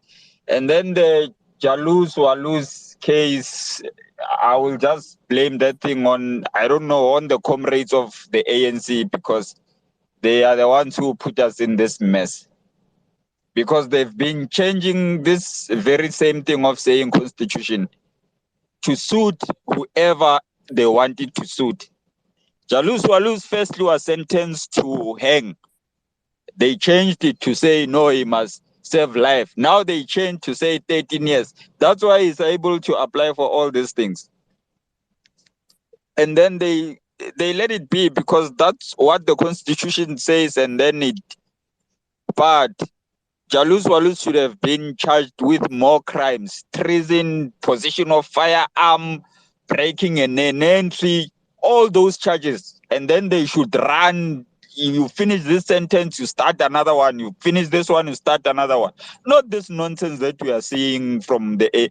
Look how this system is chasing Zuma, is chasing Saud, is chasing all these other guys, and they are teaching them a lesson. They are going after them. They don't even go for the people who gave them. Like Saudi, they are going after him. They left the board of the ANC alone. They say he must pay back them. How can you go and work and get paid, and then someone says your employer was paying you too much? Go and take the money. And then the court says that. Our courts, hey, let me just leave it there, but there's no such thing as a justice system in South Africa. Thanks. Thank you very much for your submission. Before we move over to Sibusiso, I see Constitution was getting hot under the collar. Constitution, do you have a brief rebuttal? We have a lot of speakers to attend to. Yo, So if we Kajal. keep it short and to the point.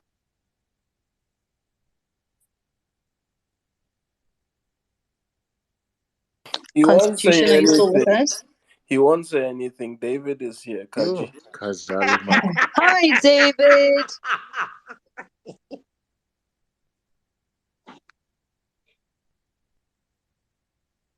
I'm okay, Kajal, and how are you? I'm very well, I'm thank very you. well, I thank hope you you. guys I are hope all you guys well are all too. well too. Yeah, no, I'm here guarding again these Errols and your Ishmael Imbramji, Gulam, Karin Morgan, all these traitors, all these Europeans who now want us to call them, you know what, Deza. freedom. Yes, thank you. Yes, Mr. Chew, and good evening as well, and how are you? Well, I'm Can I good. I'm quickly good. ask my Welcome, question? Lina. We have a list here. Kaji, who's next? Mr. T, can I quickly ask this question? Ne? It's just a Oh question. no. I'm allowed. Sibusiso will be our next. Constitution, please mute your microphone. Thank you kindly. Kaji was not necessarily giving you the floor. I overrule that particular submission that you can make a rebuttal, please. Thank you, Mr. T, for coming back. Sibusiso will be our next speaker.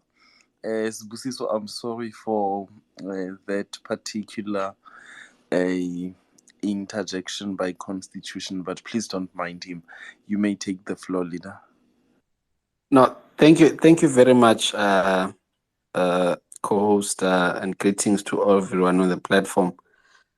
I just want to maybe start maybe from today has been quite an eventful day, and I think one has to reflect in terms of what does this mean, in terms of what we believe in. Because I think here we are dealing with two freedom fighters, Chris Hani and Jacob Zuma, and today, in a manner, this constitution that is supposed to, be a culmination of what they believed in and what they fought for, and they were seeing. I would say that they are being treated in a manner that is quite I would say uncomradely. I would use the word uncomradely. But just to start from the beginning, I think the challenge with this conversation is that we are having a conversation where I think we are trying so hard to assimilate into this cocoon of judges, sort of like we're trying to, get into the mind of these judges, understand what they are thinking and all of that. Sort of like, but the problem I have with that is that this cocoon seems to be far, far removed from what is happening in society, and it seems like we're having an abstract conversation. These judges live in a world where what they say or do does not have carry implications for the rest of society, and I think that for me it leads to a question in terms of who are in actual fact these judges.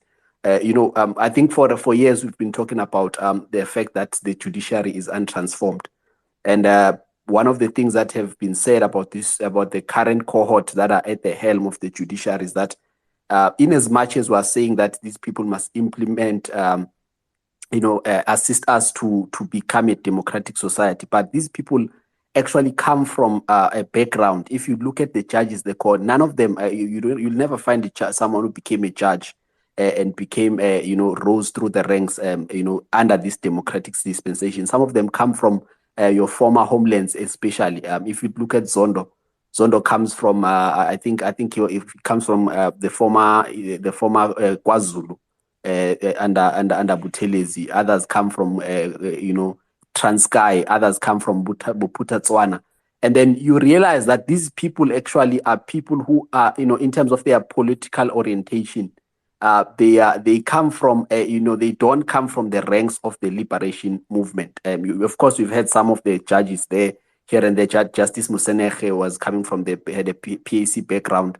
So, but in a majority of cases, these judges that you find that these judges, don't have an appreciation of the liberation struggle and what it took.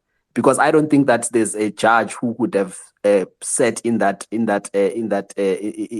presided over a case like this and then concludes in a manner that this was concluded, and then and expect and what really irritates me about this discussion is that almost like society is expected to swallow whatever that comes from these judges, irrespective of how we feel. I mean, there would not be a constitution to speak about had it not been for Chris Hani. This constitution literally was sealed, using the blood of Chris Hani, because there would have not been an election had it not been for the death of Chris Hani. I think listening to the widow Mamdi Mpohani, she was saying that Mandela went to de Klerk and said, in order for us to avoid a catastrophe, in order for us to avoid bloodshed and all of that, give us a date for democracy, because people were ready to pick up arms and actually fight over the death of Chris Hani. So for someone to just totally disregard that history, and then we come and we have people who behave as if this constitution fell from the sky, and we don't have a full appreciation in terms of what this constitution means. But also, speaking about the constitution, we must understand that it was a negotiated political settlement. The constitution is not perfect. If for at least from the lenses of those who are oppressed, the constitution is not perfect. There were gives and takes, and when we see such things, obviously, we then begin to think back and about what de Klerk said in terms of that. Actually, we negotiated a good constitution. It will serve our interest well. It will protect our, if you look at whether this constitution has managed to transform the lives of Black people, coming from apartheid into a democratic society, and you look in terms of whether the privileges of white people has been continuously protected. So even this very constitution, there's this notion of a constitution, because we're having the discussion of a premise that the constitution, no one is above the law, the supremacy of the constitution, and all of those concepts that are brought in the discussion. But we don't have a full appreciation in terms of that this constitution, at least from the lenses of those who struggled, this constitution was not the best thing that what they had in mind. There were certain compromises which were made in order to have this constitution. I'm saying this because we then have to ask ourselves about whether the constitution is still in there was someone I agree with here who said that the constitution needs to be we need to rethink the whole notion of a constitution. But also I think South Africans were quite naive or very naive. South Africans, we think that, for example, the people go around saying no one is above the law, no one is above the law. Well, newsflash, for every rule there must be an exception. You honestly can't believe that the implication of arresting a Sbusiso are the same as the implication of arresting a Jacob Zuma, who is a freedom fighter, who that this person invokes so much emotions out of people, and certainly maybe there are other cases, but this is Chris Hani we're talking about. And the whole notion of that's the constitution. So the whole notion that the constitution, no one is above the law and all of that. This is the stuff that plunges countries into, civil wars. Because South Africans, maybe it's because we don't have that experience of what it feels like to be in a war, and maybe this pact of a constitution was made in order to avoid, the hardships that come with war. But this is the stuff that plunges countries into a civil war. You've got a disagreement whereby people feel that a particular leader is being mistreated, or maybe a particular legacy is not being represented in the whole national scheme, and people feel strongly enough to pick up arms and go to war, and the whole thing, and we find ourselves in a civil war as a country. So I think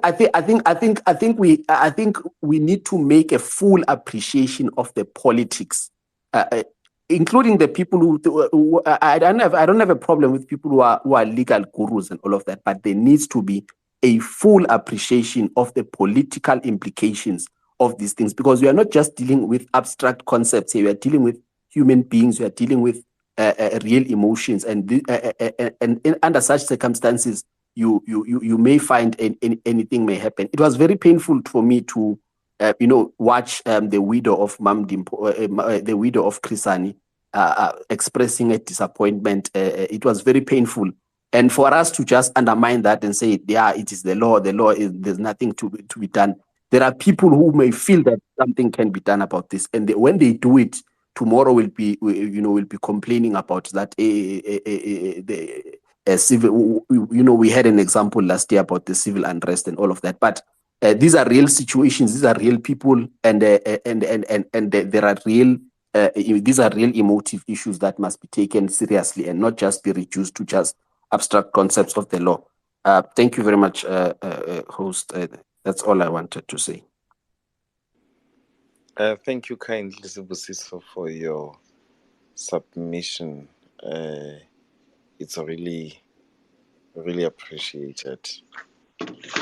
So you are basically saying that the law must be seen to be done, and not just an abstract that does not take into cognizance emotions and feelings of people. So, if I heard you correctly, you are saying that we shouldn't be shocked if a tomorrow the people decide that the justice that was served does not necessarily resonate well with them, and that the law should take cognizance of that.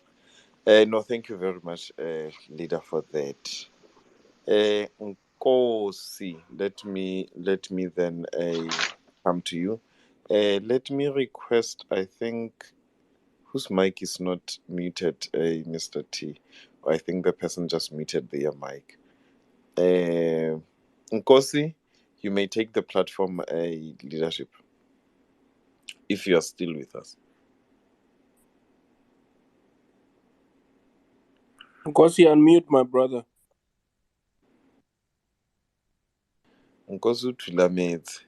Okay, maybe Constitution can come in with his 2 points there, if you don't mind. Oh, okay, Nkosi. Well, thank you. Are we having Nkosi or in Constitution? Because Constitution is someone I really want to hear from. Nkosi, unmute again, my leader.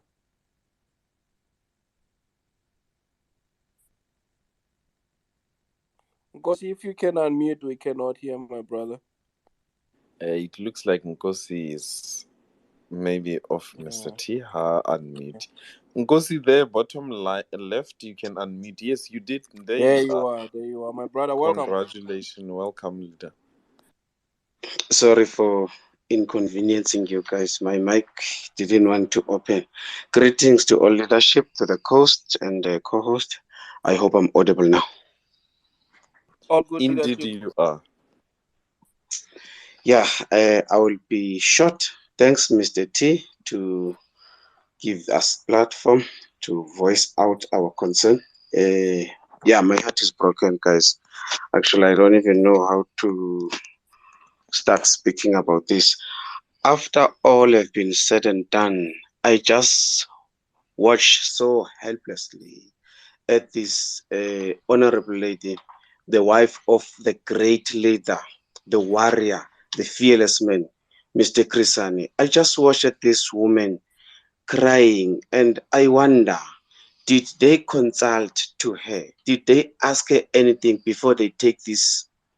I don't want to speak bad, but before they, because this is all insane, before they take this decision that they are taking this guy out, who didn't care about us. So I see our country is going down, guys. We are going. It's like we are sinking to rise no more. There are a lot of things that are happening around. Only the young kid that cannot see. But as we sit and watch, yes, even I'm not a political analyst. I'm not even an expert in terms of law. But when you look at all those things that are happening, hey, you find that, yeah, it's kusekudala sakhona madoda. NgesiZulu bathi ithi ngabankulu ingabisazekeka. So we are really in crisis, man. I just hope and pray that maybe, just maybe, one day there will be that fearless leader who will come out and say, no, this is wrong, and face whoever who's doing all these actions, because we are suffering. What are we going to tell our children when we take things so loosely, things which are concerning people that have got a great impact in our life? We are who we are because of people like Krisa. I'm a free man today. I can speak, I can do things because of the same soldier who dedicated his life and sacrificed for us. I can call him, he's like Jesus, because he sacrificed for black African like me in particular to be where I am today. But now Janusz Lewis is out. Jacob Zuma, they are pushing him back. And you know what make my stomach boils is that DA, AfriForum, and this so-called organization, what is this thing? I forgot this name of this. I'll remember right now. They are the ones that were complaining that, okay, right, they appeal actually that Zuma must go back to jail. Those are strictly white organization. So we can say that we got our freedom, but yet we are still in a big, because it's like we play no role in this democracy, or in this so-called democracy that we have. So guys, my heart is in pain, man. Today I'm mourning. I'm thinking about the day that Chris Hani died. I'm looking at this guy, he's got no remorse whatsoever, yet he is out. Then they're busy pushing this this old man, Zuma, that he must. I mean, what's happening in our country? No, let me give other speakers before I speak back, because my heart is in pain. Really, guys, I'm not feeling well at all. But it's okay. Thanks, Mr. T. Thanks to the rest of the team. We really like.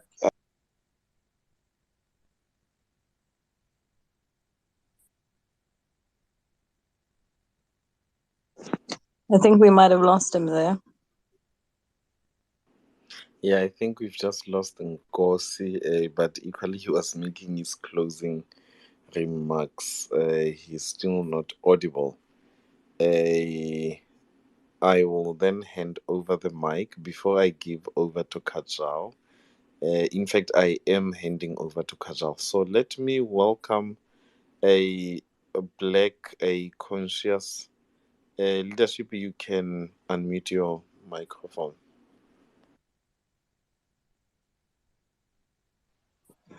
Good evening, Mr. T. Good evening, Kajal. Good evening, the Apostle, as well as David and the Constitution, and everybody in the space.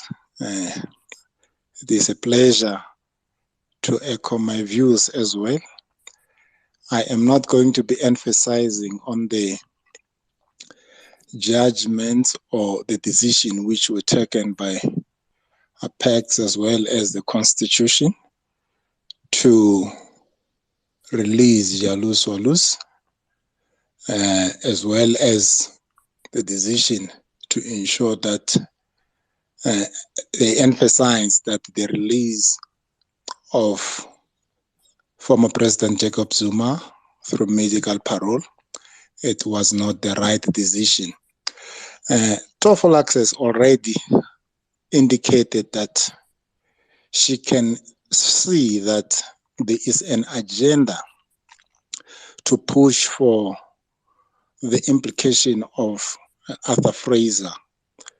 And it is indeed clear that we cannot be blinded by the fact that the institutions have been utilized in order to be able to push this specific agenda which people have in mind, in order to silence the people who are vocal about any other matter which seems to be in contradiction to what they are echoing into our minds, such as trying to emphasize that Cyril Ramaphosa is the ambassador who fight the corruption as well as the injustices, where else we can see that there are some gaps which they are not willing to engage in his space. Therefore, anyone who is trying to take a jab or highlighting that this particular man is not as clean as he's being presented, they are willing to go all out to him. What I am saying is we should never try to undermine or to play down the political conspiracy, because political conspiracy is not only about the things that people only speak about on the corridors, but it is also an educational pack which was also designed as well as handed down through the proper channels to the members of the armed struggle during the time that they were in exile, which means that we have to be fully aware that indeed the conspiracies which we are hearing on the corridors, some of them, they are indeed the reality. But we are not really putting much effort in order to go down and learn on what are the things which have been properly channeled to ensure that it destabilizes the freedom that we have aspired during the time that we were fighting, even in 1994 when we were going to win our freedom. We were having some inspirations, and those specific inspirations, they had never been realized by the constitution that we currently have.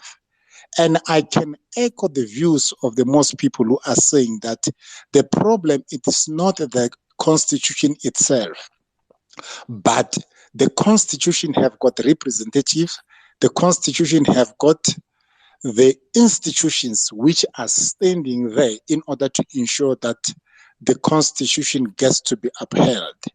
But the representative who are being selected to stand and speak on behalf of this institution, including the constitutions, they are also not really in line with ensuring that we get the proper freedom that we truly need. An example for that is this particular decision of willing to go and give a parole to Janusz Walus without any remorse, without him especially telling us exactly who were the people who were behind the murder of Chris Hani. Even for him to at least come forward to say that he admit that whatever that he has done, it was wrong. But he's still saying that he believes that these are the people who were going to destabilize the forces. These are the people who were going to be pushing a specific agenda, which it was against what most people believe, who were the majority, who were the minority during the time that they murdered Chris Hani. And they have brainwashed many people to believe that communism, it is actually not the right way of ruling this specific country of ours. Where else they were pushing their own agenda on the side, which it was to continual or to perpetuate the rule of ensuring that they suppress us as the native South Africans. What we are talking about here, we are not talking about the legality of what these particular decisions have already taken place, whether they were right or they were wrong or they followed proper channels. But we are talking about how we feel about these particular decisions which are made, because they are indeed provocative. And we are not going to be silenced when we are provoked. And there are different people here in the spaces as well as in our communities who will react towards these specific decisions. So when we are here speaking, we are not going to be talking as if we are only the legal representative, but we are also the native South Africans who get to be impacted by the decisions which are being made. And we are not happy by some kind of the decisions which are being made, especially with the suggestion that somebody who have saved a specific jail term which was prescribed, even though it was done in a manner which they were not happy. They are suggesting that particular person did not really do it right. Therefore, the people who have made the decision should be persecuted, or they are suggesting that they have done something wrong. Therefore, they should be persecuted. Whereas, on the other hand, they are saying that those who have killed our hero at the expense of the freedom that even today we are being denied by the very same institutions which were established after his death, then we must be happy about that. That is not going to fly with most of the South Africans, including me. Thank you. Thank you very much for your submission. Mr. T, I think we have Les Maada. You're up next. Thank you. Thank you for the platform. I think this is a very important platform, and on a day like this, it requires us to think slowly. It reminds me of the 10th of April. I know exactly where I was.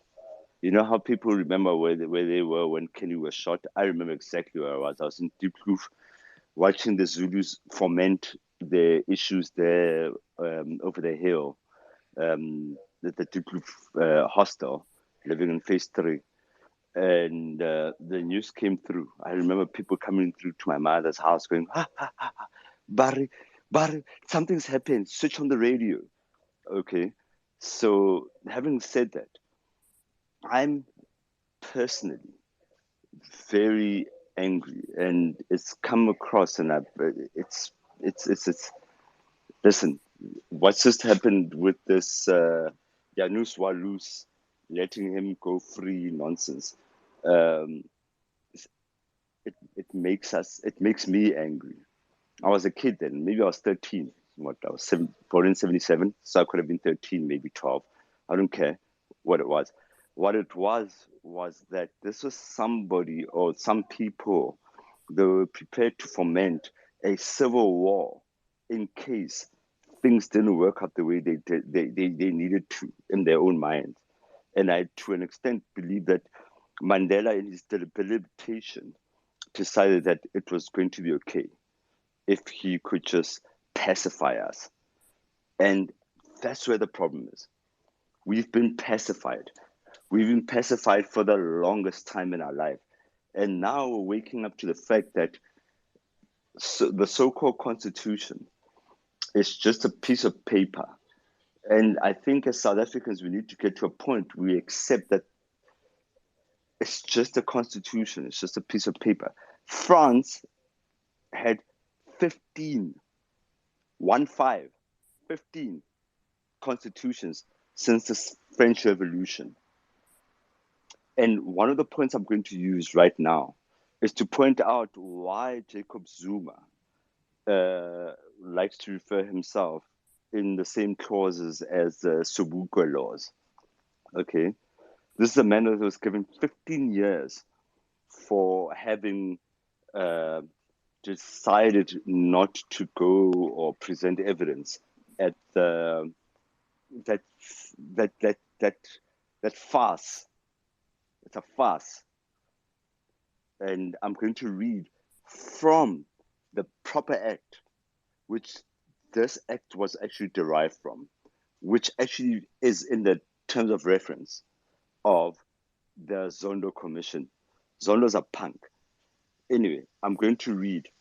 It says, any person summoned to attend and give evidence or to produce any book, document, or object before a commission who without sufficient cause, bracket, open bracket, the onus of proof whereof shall rest upon him, close bracket, fails to attend at the time and place specified in the summons, or to remain in attendance until the conclusion of the inquiry, or until he is excused by the chairman of the commission from further attendance, or having attended refuses to be sworn or to make affirmation as a witness after he has been required by the chairman of the commission to do so, having sworn or having made affirmation, fails to answer fully and satisfactorily any question lawfully put to him, or fails to produce any book, document, or object in his possession or custody, or under his control, which has been summoned to produce, shall be guilty of an offense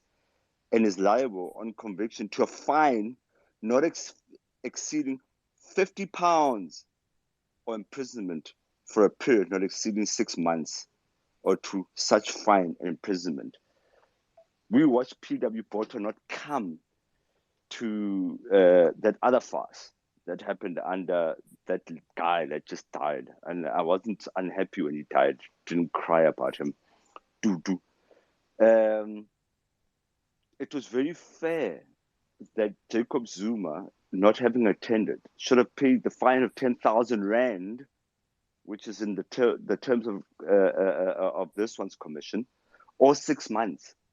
Where do we come up with 15 months? This constitution is a farce. It is a farce to me. It is a farce for anyone else that is prepared to look at the facts and call this farce what it was, a farce. And here's the thing for me. I'm sitting here and I'm thinking to myself that we've got this new president, Cyril Ramaphosa. He's not so new. He's already had his one term, because we've got Kgalema Motlanthe to prove that he's had his one term. Kgalema Motlanthe had one term. He is accepted as the third democratically elected president of this here republic. The republic, and we are the republic, where the people give power to the few who are going to then speak our truth at that moment. So I am very angry. I'm not happy with the fact that somebody like Sir Ramaphosa thinks he can just shift the blame by fucking off to the UK to go meet Dweeb, that guy with the two big ears and the purple blood. Okay, so that he can say, I wasn't there when it happened. Why am I not surprised by him? He doesn't surprise me because he's a twerp. And I am difficult, and I say these sort of things because I'm not trying to be agreeable. I'm very difficult. I don't want to be agreeable. But this particular guy, Sir Ramaphosa, he's fucked off to whoever he's fucked off to be with his friends where he's messed off and he's fucked off to. He's sending them our greatest call so he can say, mea culpa. No, there's no mea culpa. It's the same reason why Jacob Zuma should not be in jail, because then Jacob Zuma would suffer from a double jeopardy, because Jacob Zuma had.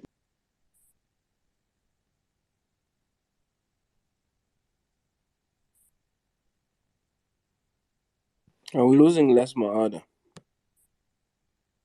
I think he is experiencing a few technical difficulties, Mr. T. He might be getting a call. Les?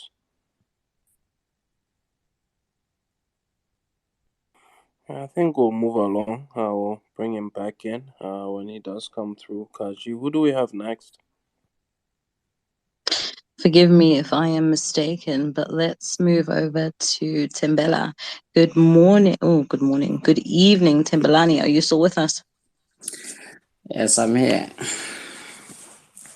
Welcome. Thank you for being so patient. Yes, thank you for this opportunity.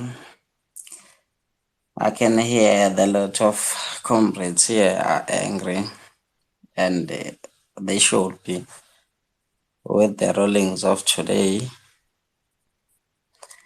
about our former president and this guy who wasn't supposed to get out in prison for what he did. I'm also angry too, but I also realize something, that these people who make this decision, they don't care about us. So to be angry with them, it's just a thing that we should live out. And another thing, I'm happy that such spaces give us the opportunity to raise our views. My view is that such decision and rulings are taken in a boardroom somewhere before even they come to court. It's all been planned if you see it. Just like Les have been saying that the guy is in the UK to meet his friends, which are the former colonizers of almost half of Africa. And the judgment on former President Jacob Zuma, it's irrelevant. I think it was a judgment that was planned to take the attention to this guy released. So I think that judgment is irrelevant because the guy has served his prison sentence. It's finished, so there's no way he can go back to jail. So the judgment was to take away the attention of this Christian killer being released. And I've had clips of Mam Limpo speaking, and the pain within her is too much, and it's just, it all came back. I don't think these guys who are in administration right now understand where we are coming from. I think we don't have a president in South Africa. I'll say this. Mr. President who we have, he is in London and he is the president of a certain entity that certain entity has a mission, and he is there to implement that mission for them. So we don't have a president in South Africa, and I've written a tweet that says, if ANC doesn't correct it itself, comes next month conference, the South Africans will do come 2024. And Mam Limpo wasn't joking when she said, I'll give them 2 years. And I've just calculated that 2 years, and I saw that no, would be around elections. So that's where everything will pan out about that 2 years. She spoke about. We talk a lot.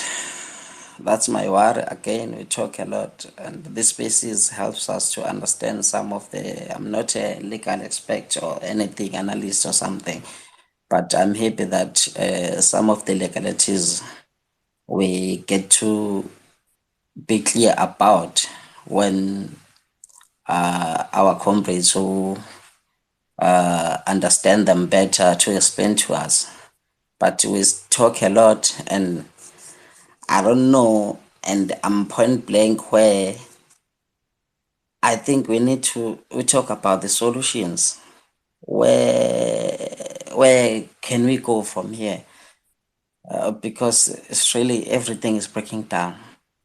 Everything is breaking down. We're on stage 5 as I speak. I think everyone is even forgotten that there's a lot shedding anymore in South Africa. There's nothing going right. When you ever seen a development in your area, you've seen nothing over the past 5 years. There's been nothing. So we are really in deep trouble. And lastly, I think a CIA, MI6 or whatever, they are here in South Africa. And I'm sure I can assure you that they also listen to these spaces. And they've been pushing for a civil war for a long time, because that's where they take control of the country's wealth. So once you get to a point where the country is fighting to one another, the black is fighting on black, just like what's happening right now, they are sitting there, whatever Stellenbosch or wherever they are sitting, but we are busy fighting each other. The judges are black, the president is black. We are fighting each other each and every day, and they are busy looting. And they are busy looting. So I don't know, guys. I don't know, but I'm just glad for the opportunity to speak and to raise my view. But we've got a long way to go. And another point that I will leave here, there's some guy who spoke about the generation that comes after us. When you switch on the news, they just go out. I mean, I'm talking about the people who are on 24, 25 years of age. Some of them are in college, some of them we are with them at our homes. They just go out and ask them, why you go out? Because whatever is being read on the news or is being shown here, it affects you, but they don't care. I'm not talking about the 2000 is the likes of 18 years or 19 years. They don't care. I joined the ANC long way back, but I joined the ANC then. There's no ANC right now. There's no ANC right now. I'm the one who was campaigning for this president. Campaign for him. I even voted for him. But I can tell you there's no ANC at this moment. And I don't know people who are saying, no man, judiciary is independent, so You can't be blaming the president or the National Assembly for what's been happening on a judiciary. You are wrong when you see that it's all connected. Each and every decision is taken there. You can see that it's taken on a boardroom somewhere. It's all planned. It's all planned. Everything is planned. And they even talk about the 2024, and they are suggesting that the country would be governed by the coup, would be governed by the DA and the ANC in a collusion or somewhere. They are right. ANC, I don't think they'll get over 43 to 42% if they retain the current president in 2024. Then they will need a party to govern this country, and that party is obvious. It's DA. So you can see where we are headed. We can see where we're headed. Sometimes you just worry that things would get even uglier, because Julius Malema speaks about the unled revolution, and you can tell that is coming. People will not fold arms for long. It's coming. Thank you, guys. Thank you for this opportunity.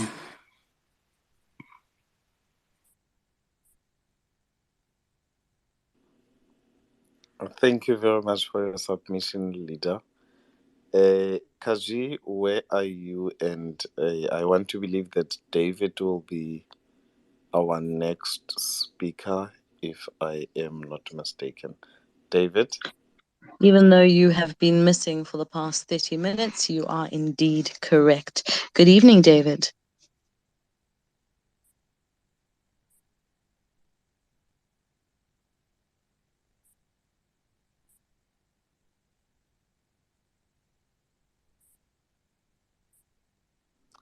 I think David is disconnected. Deza. But Kadal,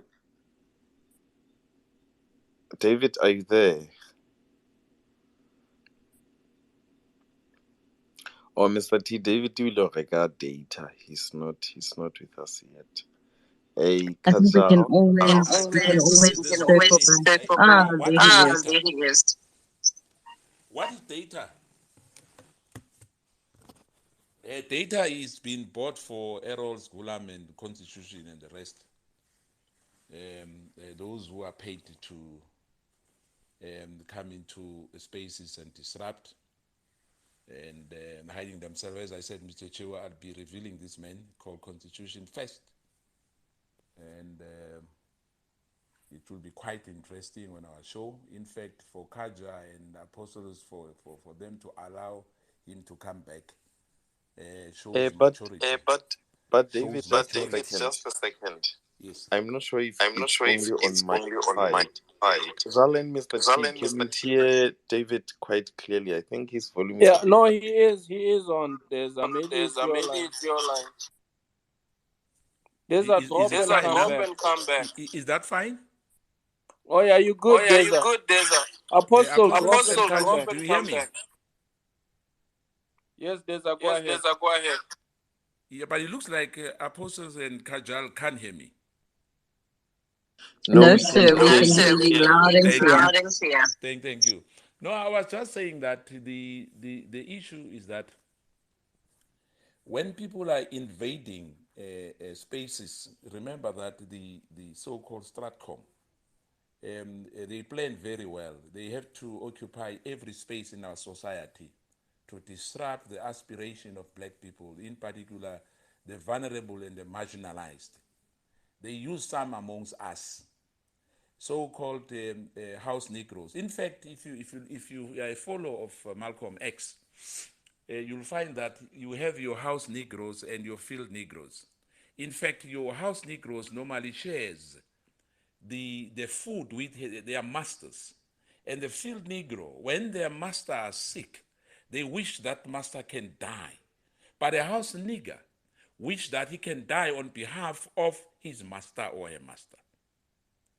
Now, we are in that environment in this country when the media was able, and these so-called, as I said, these stooges and puppets who are invading our spaces in all societies. Remember, they use these so-called NGOs, the Soros-sponsored and the Rothschild-sponsored NGOs. You've got your CASAC, you've got your Watchdog, you've got your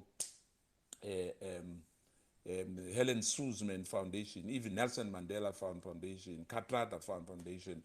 People are talking about civil society to play an important role because they know that the agenda they are pushing is anti.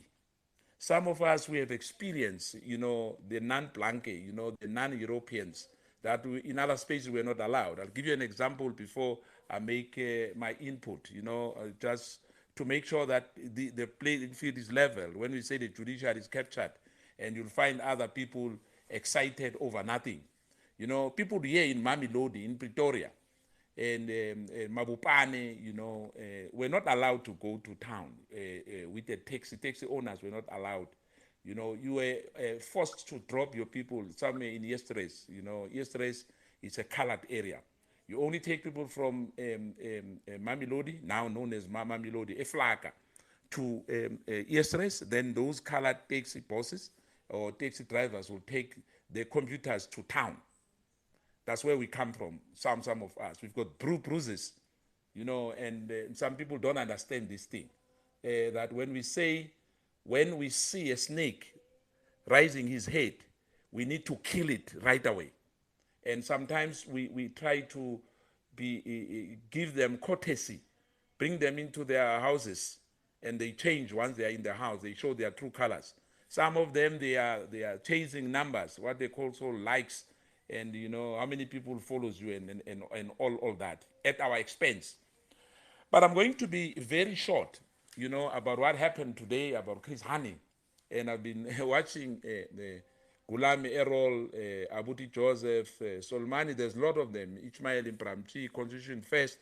They are excited about the so-called Janus. They'll be telling you we are all equal before the law. This hypocrisy will always come in when they are so-called Europeans have been given a space in our country. I mean, I've got no brief for Janusz Walus. He's a Polish guy who killed one of the leaders of our own, Chris Hani. And Hani's wife's got all the right in the world to protest as much and make noise as much as she wants. And others who want to talk about the cock and Terkutse and others who they share their aspirations. These guys have mentioned, you currently all this, Stephen Grotes and others who was caught today by Mtola. I was very, very, very, very happy today that one journalist was told in his face that he must stop lying when he said that some people believe that Zuma must be above the law. Then he asked him, which people? Name one. He could not even name one person who said Zuma. No one says Zuma must be above the law. And much as we are saying, even these judges must not be above the law. Once you elevate judges into semi-god status, you're going to defend them until the sun goes down. But I'm saying, whatever happens today, for me, it's a travesty of justice. We still have APLA people today who are still in custody, who are still held in those prison cells. But we've got these apartheid missionaries. Today they are given, it's been paroled. And you know what? We must be excited like Constitution and talk about the rule of law. As I said in our last space, I said apartheid, remember, was legal once upon a time. All these courts, so-called justice in this country, recognize them as legal. Jack Kloppe was saying this weekend, in one of his lectures, that whenever we see these thieves in our kitchen, in our restaurant, we must point them to say they are thieves, they've stolen our land. We should not be ashamed about that. They will be ridiculed by those people who have a colonized mind, who are trying to colonize all of us. We know that we are a British colony, especially with this administration. Not that that administration, the fifth administration was perfect. As well, we're still colonized by the British. We are a British colony. Today, the president is in the UK. We are now on stage 5 or stage 4. I don't even know, because as I said, some of us are off the grid. But I can see when I go out in the robots, and some of my neighbors don't have lights. But I'm saying, we have people here who have the audacity, even some of members of the African National Congress, who will be saying second term rubbish. Because we are colonized, like this personality cult, we are following people. We don't want to talk the truth. The truth is so stubborn that even the so-called educated people can't see that we are in trouble in this country. Now we have Chris Hani, a widow. People are ridiculing her. They say she must keep quiet. There's nothing wrong. They don't feel the pain that her family, her kids, that he lost a spouse because of Janusz Walus. Now they say, no, he was contacted. You ask yourself, some people are claiming that, like Constitution, yeah, he was saying that. No, the family, they refused when, no, I would have killed him myself if he approached my family. If I was in that space, I'll find ways. An eye for an eye. I mean, how do you feel that some kids have no father today because of somebody hated a black person, a leader of note? Your Clive David Lewis told us. We still have people here who committed hundreds crimes, who are walking free in this country, who killed and murdered women and children. But today you've got these so-called people who think that they are more wiser than anybody else. Their intellect is above every one of us in this country. They are agreeing with the traitors because they are puppets. And we must just keep quiet and laugh, and it's business as usual. It can't be. It's just a question of time.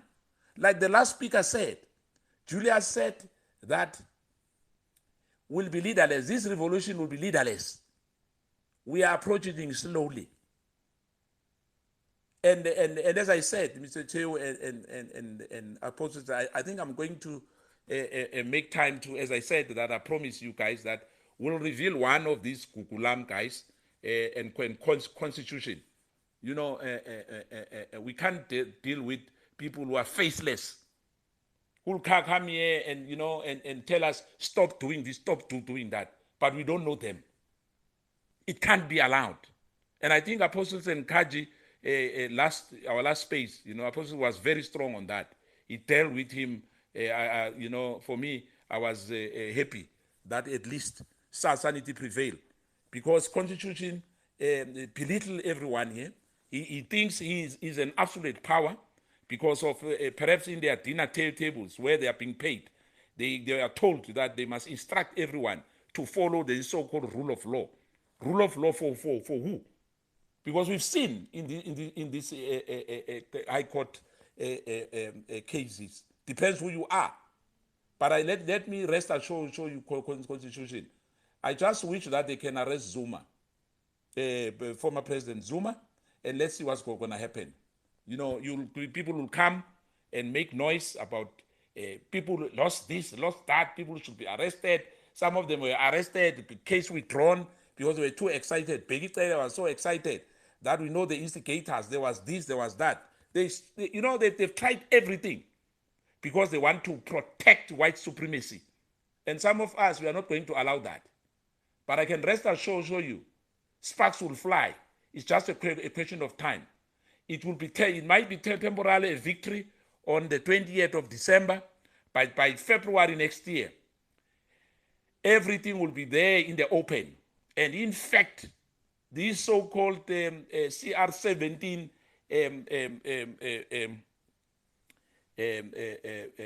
issues, and which was sealed by the North Apartheid High Court in Pretoria, will be unsealed. watch the space. And I'm saying to you, if some people have to perish, so be it. Some people died for this country, for us to allow stooges and puppets like Constitution to come and Gulam and Erols of this world to belittle our leaders because they want to protect their leaders who are sitting as gatekeepers of the establishment. That's not going to be allowed for forever. And if we find them on our spaces, we must tell them the truth. Thank you so much. Thank you so much Thank you for so your much for your submissions. Could you submissions. just Could mute you your just mic mute for your us, mic please? for us, please?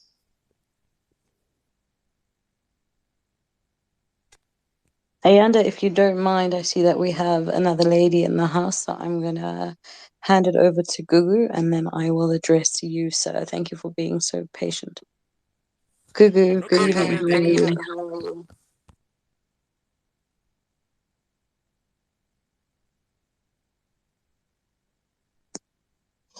I think that Gugu is reconnecting. Ayanda, are you still with us?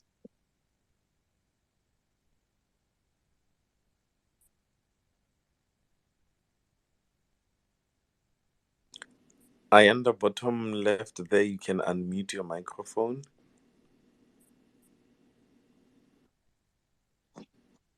I think in the interim, let's keep things going. Pan African, nice to see you in a space again. How are you? Well, I'm very well. The floor is yours, sir. Thank you, Kajal, and greetings to you and your hosts, and the African nation that is here listening to you. You know, I seriously didn't want to comment on the issues that are happening today, but I saw the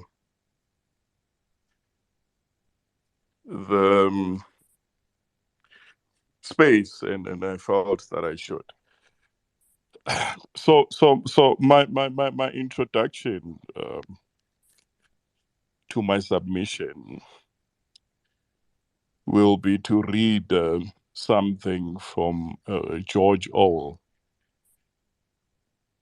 that he says in his most famous book that he writes. He says, until they become conscious, they will never rebel. And until after they have rebelled, they cannot become conscious.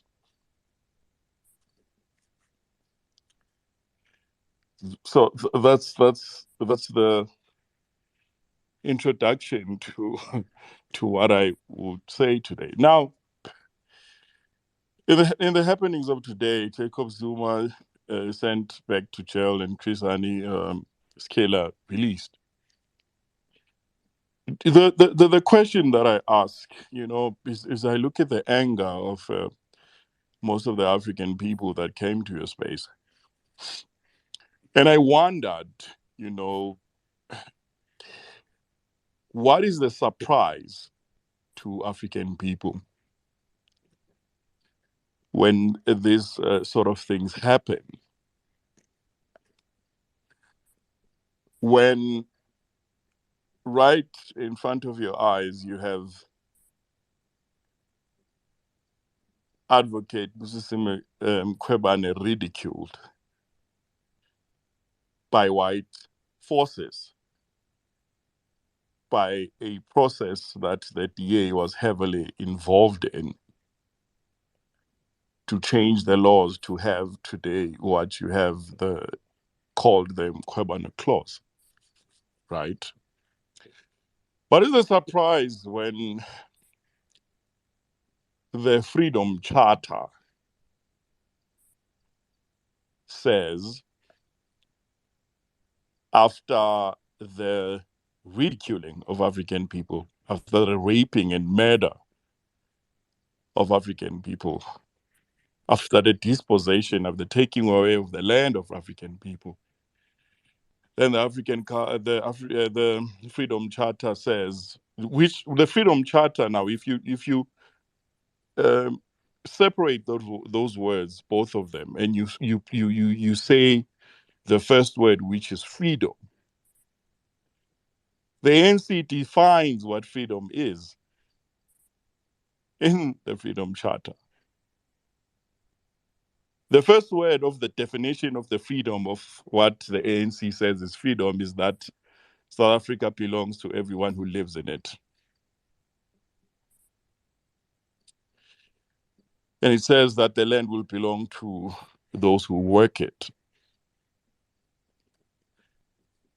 So the Freedom Charter, that's the definition of what freedom is to the African National Congress. The African National Congress in 1994, which President Cyril Ramaphosa today was involved in constructing the constitution. Thuli Madonsela was also involved in constructing the constitution. A lot of Western companies sent their legal minds to help in drafting the constitution. So when we most argue about the fact that we are looking at, we want to find what the CODESA minutes are, we not only find the CODESA minutes in the constitution, but we find the CODESA minutes in the reality of African people today. Those are the CODESA minutes, right?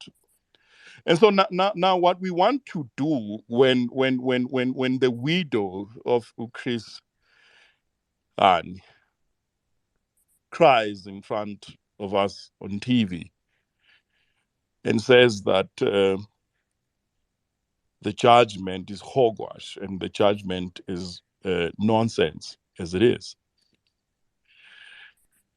we are enticed to be angry, you know. But I ask, you know, and I really want to ask this. Simply do ask this: is there not such anger to the poverty that you see every day, which is presided by the same people, the same Concord? Is it not a possibility for us to look at the condition of African people in South Africa today, where 60% live under the poverty line, and somehow have the same outrage that we should have when a prominent figure in the fighting of freedom is ridiculed like this? Haven't we found our worth as a people? Haven't we found that we definitely all, matter? Why? And I'm not saying that we shouldn't be outraged. We should be outraged. Of course, we should. But why are we not outraged by the same law that brings us to a position where we have to fight to survive, to the point that there are some people who are paid in South Africa to just be there to kill people?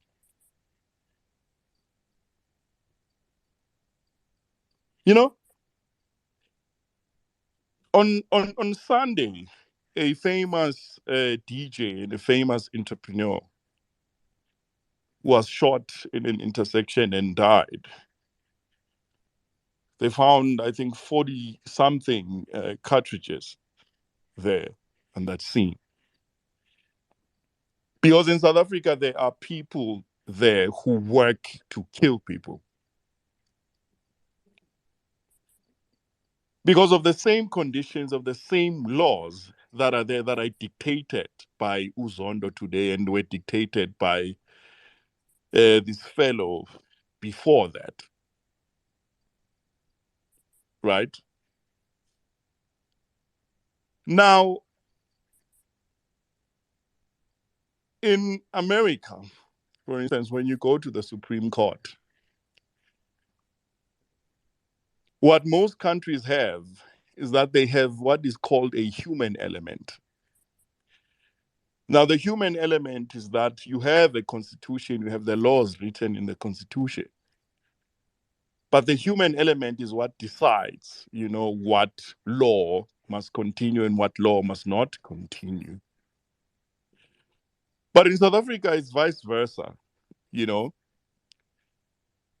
Why do you have a constitutional court if the constitutional court, if the only thing that the constitutional court can do is to basically just follow the constitution? Where is the human element in that? Do you think that the Nazis in Germany receive the same kind of justice as anyone else? Because the receiving of justice based on the history of the Germans and the Jews is basically based on the fact that they were Nazis. And so the reminder that those people were Nazis always comes up in law because there is a human element and a remembrance of the history. And therefore, the judgments that are made based on the remembrance of what their history is. So what kind of constitution washes up history? What kind of constitution doesn't remember how Chris Hani was killed? What kind of constitution says it upholds the law when it doesn't think of the basis of what law is? And what law is the people. The people make the law. And the law is made by the people. If you have a law that is above the people and it doesn't think of the people, it basically means that the law doesn't come from the people and it's only there to serve those who are not the people. You see? But as I always say, because I don't want to be long, Mr. Chairman Kajal, the basis of anything, of achieving anything, is not to change people. If, for instance, if you look at what racism is, because most people think that racism is when a European comes in and calls you a gaffer, or he comes in and calls you a nigger. But what you've seen today in the Constitutional Court of South Africa is what racism is.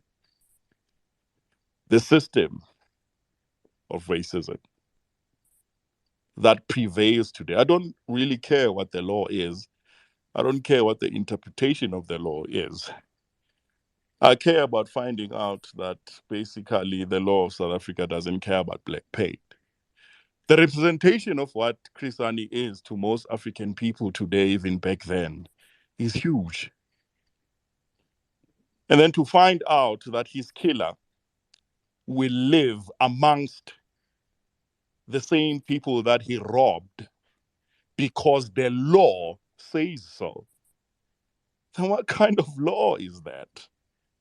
And the surprise that comes with it, that comes with poor people who don't have land, that comes with people who are labor for investors, that comes with people who don't have anything to call their own, that comes with people who pay 30-year bonds, that comes with people who pay residuals and all of these things, who watch Europeans walk around like they own the place. What is that? What is that? What is our outrage actually made of? How do we get triggered every time the same people who oppress us tell us to become triggered? Now that it's there, it's in the media, and it's shown to you. that the law that is presided over is of the oppressor, then we want to be outraged. Don't you see where you come from that there's poverty?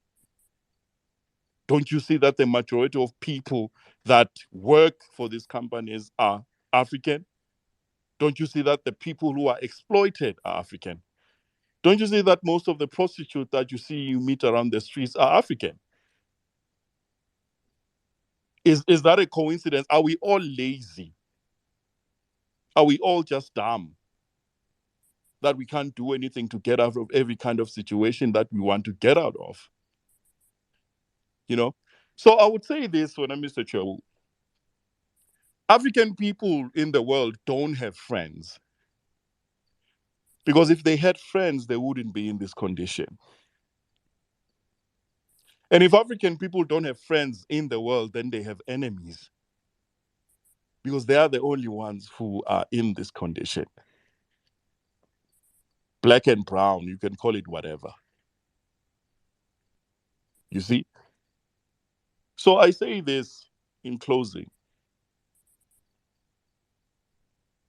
This is what the law of the Europeans that was handed to the ANC to preside over is. And no ANC member can tell me otherwise, because the same law is putting their own cadre in prison.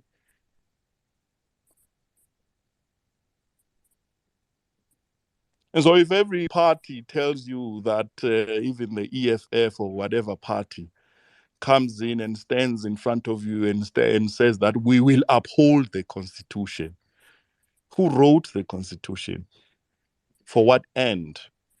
Who negotiated the ushering in of the Constitution? And were those negotiations not the minutes of what those in power at the time wanted to do? You wouldn't have a Rupert in South Africa. That's why you don't have a Nazi that is rich amongst the Jews. That's why you don't have a Nazi that is rich amongst the Germans, because they realize that they don't need those people. And so there's no law. The law is as strong as those who preside over it. The law is as strong as those who preside over it. What is written down cannot be stronger than the person who presides over it. And so if Zondo has biases, if Zondo has loyalty to many people that he has loyalty with, then the law doesn't matter. He will make those judgments based on his biases and his connections and all of these people that he's connected to, because he is stronger than the law. And the law is always weaker than those people who preside over it, because those people are the ones who are going to make the decision anyway at the end of the day. That is why when they talk about human rights and say you have a right to shelter, you have a right to education, but then throw a student out of college because of financial exclusion, the contradiction of law is there, because it's not stronger than the person who presides over it. If the person who presides over it doesn't have the will to make sure that every child in South Africa goes to school, it doesn't matter what the law says. And unfortunately, that's what you find yourself in today. Find the outrage to not welcome the poverty of African people in this country. Find the outrage to make sure that African farmers supply the biggest stores that you find yourself today. Find the outrage to find African products in the stores. Find the outrage to find that you are fighting to get your land. Find the outrage so that when a mall is built in your location, You find the outrage to say that all of those companies that will be there to sell to those people are ours. We will decide who owns the shops. Find that outrage. Now, rest in peace to Chris Hani, and may his widow find peace. And unfortunately, there's no karma for this kind of system than the karma that can be brought by African people when, as George Orwell says, they find the consciousness to rebel. Thank you.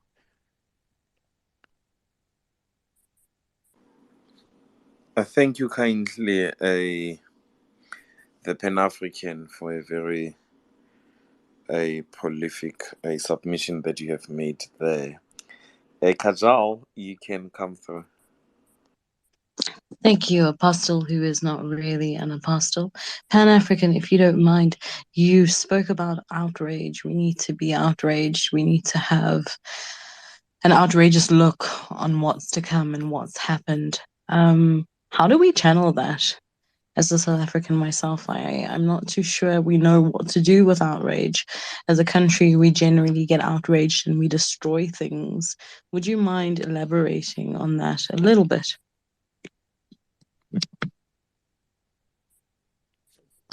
Yeah, I will try, Kajal. I will try. You see, the perspective, is very dangerous. When you watch a child that grows up and watches Channel O, for instance, and looks at the videos that are there and looks at, for instance, a white program and looks at, this Christmas shows that always play around this time, with an all-white cast that kisses themselves, hugs themselves, and then, and then goes to Channel O and watches African people just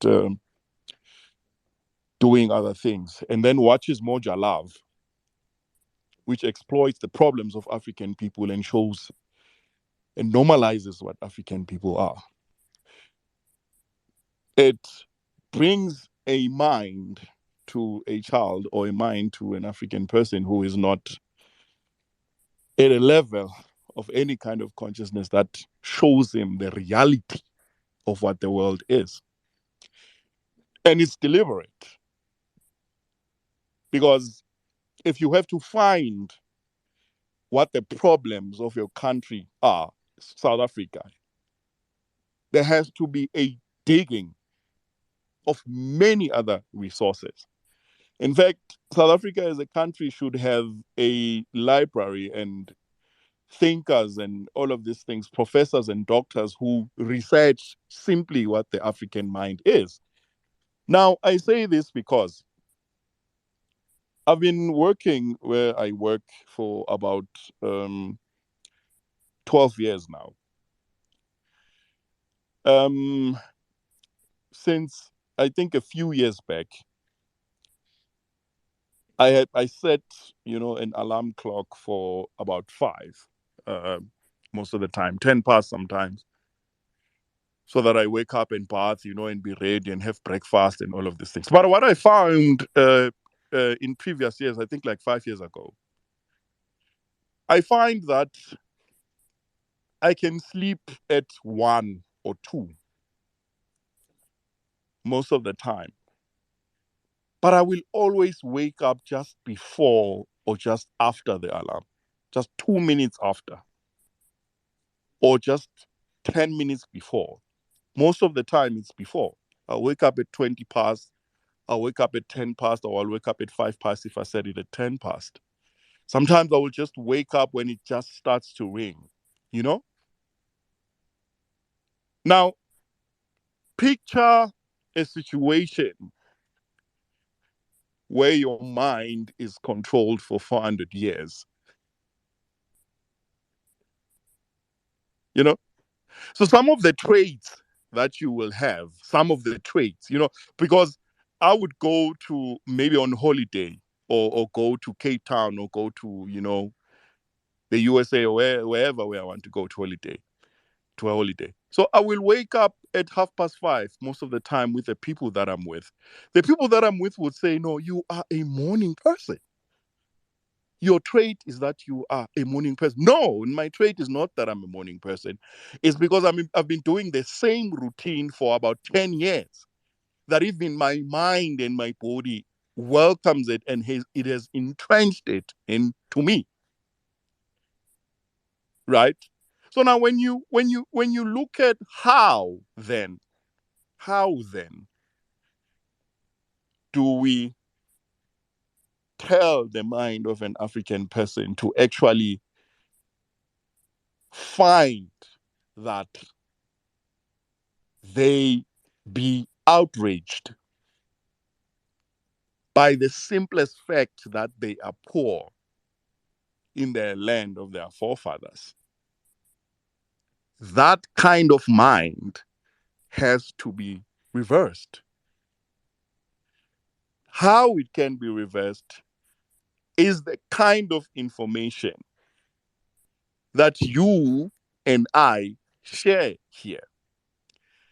And the information that encourages critical thinking and information that encourages people not to just look at television and think that what is said there is true. Who says that it's true?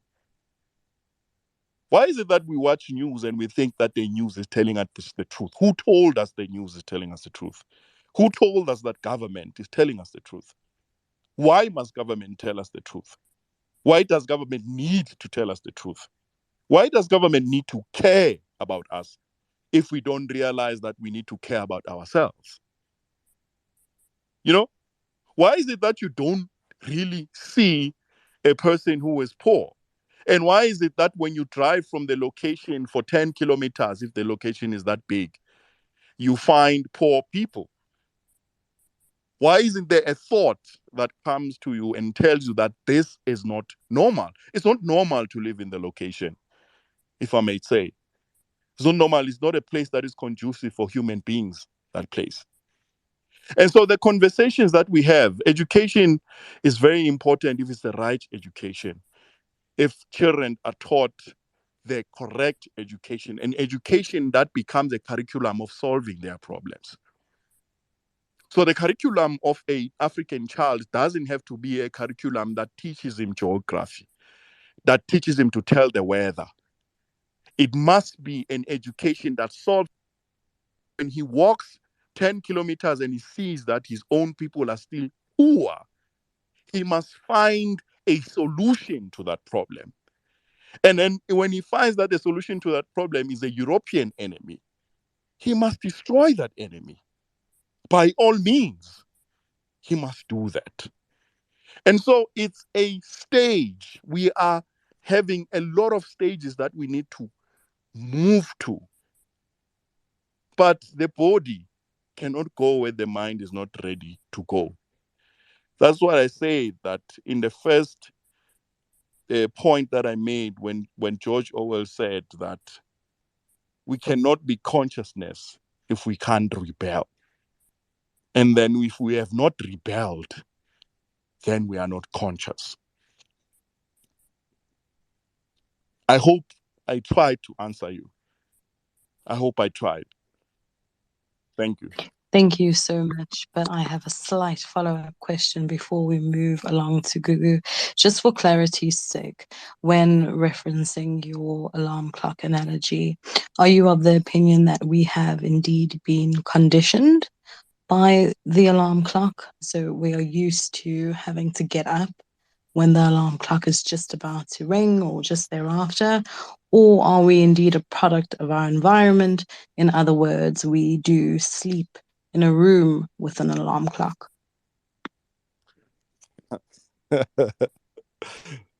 Kajal,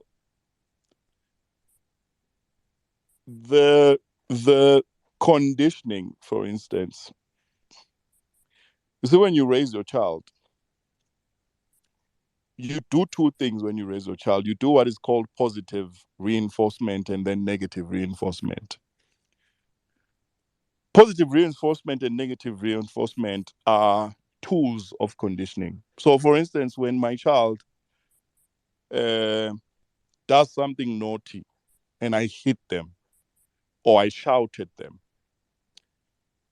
I am doing what is called negative reinforcement. But the negative reinforcement that I'm doing will yield the result that I want. But then positive reinforcement becomes a reward. So when I reward you, when my child does something that I like and I say, no, man, here's $100, go buy sweets. That's positive reinforcement. The middle class, as you know it in South Africa, is conditioned with positive reinforcement. They are given a salary to sell out. You see? And so when you look at the location is given negative reinforcement. Negative reinforcement is when you live in such poverty, that you think that someday you are going to get out. But when you try, they let you out. And you look at when everyone is poor around you, then you think that that's normal. That's negative reinforcement. You reinforce the stereotype based on negativity, because the African child that grows in the location and he wants to be president, he grows up and he looks at all the people that are next to him and he says, oh, but all these people are poor. How the hell am I going to be president here? And then he reinforces himself and he says, no, I can't do that. So when you ask whether you are conditioned, you've been conditioned for 400 years. That is why the first thing that a national government of people that have went through what we went through as African people was supposed to be the realigning of the mind. The research that was supposed to research the original mind of the African people, the pride of the African people. Realign it. Tell African people that you cannot be an African if you don't have the land to call African. You cannot be an African if you don't possess the position of the land that you live in. So the realigning of the mind of the African from all this conditioning. If I go to pension today, in order for my body to realize that I don't have to go back to work anymore, I am going to need help to do that, to rewind that kind of wiring in my body. So the first thing that I must do when I want to go to pension is to find out how I can rewind that and make my body realize that, no, now I can sleep until 10 if I wanted to. Because the realignment of the mind will be the one that reaches a certain consciousness that lets African people rebel. Because if they rebel, then they will find a new consciousness. The mind must be ready because it will carry the body. Thank you. Thank you, Kajal. I need to take a drink now. I'm very thirsty. Talked too much. Thank you so much for indulging me and being very kind with listening to all my questions along with everybody else. Gugu, are you back with us?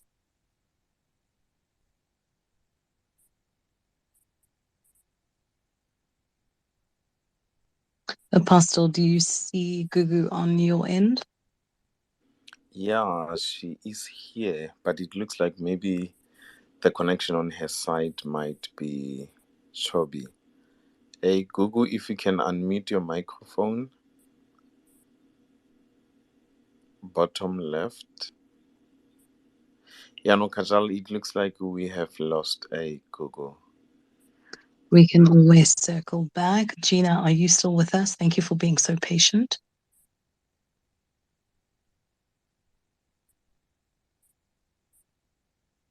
Gina, are you still with us? Good evening, Kaja. Can you hear me? Yes, sir. The floor is yours. Yes, thank you very much. The load shedding is giving us some hard time here, as you all know. That this is the order of the day. I kept on connecting and disconnecting. But anyway, I'll try to be very short and sweet.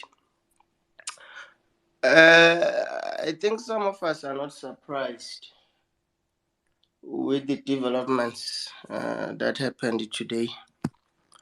I think there's a question that maybe at some point we need to answer, and it's very simply, and I'm not sure how we can unpack it, because by the look of things, it's look like the people we've given power, whether it's in a specific department or company, they are misusing uh, that specific power. I don't know for what. So there's this question that has been always at the back of my mind, that who really got the guardians? Do we really say that the apex court is really our court, that wherever that they say it goes, and they are not accountable anywhere, regardless of whether the decisions that they are taking, they doesn't serve any, interest or public interest? Because as far as I know, whenever you deal with justice, at times it goes hand in hand with the public interest. What purpose is it that it's going to serve? You don't just simply deliver a judgment because you have to, but there are a lot of things or variables that you take into consideration. So I never thought I'll ever agree with what Mr. Dlamini said a few months ago when he said it looks like in South Africa we are watching a movie, or we are watching a series that got different episodes. Every day it looks like there's something new that is coming up. Look, we even forgotten that yesterday we were shocked that we were going to move to stage 5 today. And I never thought that in my lifetime I'll ever see a day where a liberation fighter will be sent back to jail. Mind you, that the individual that we are talking about has already served his full 15 months sentence. I think maybe other people on this space, or those who are not into politics, they forget that Jacob Zuma was living under certain regulations or conditions. He wasn't like me or you, that if I feel like I need to go to Zimbabwe or Zambia or Kenya, I'll simply book a ticket and go there. He was supervised. He had to report on a weekly basis to the nearest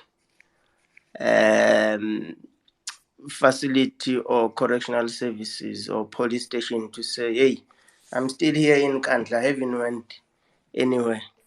So from where I'm sitting, I think it's a bit cruel to say you'll throw away those plus or minus 8 months that he has served under parole.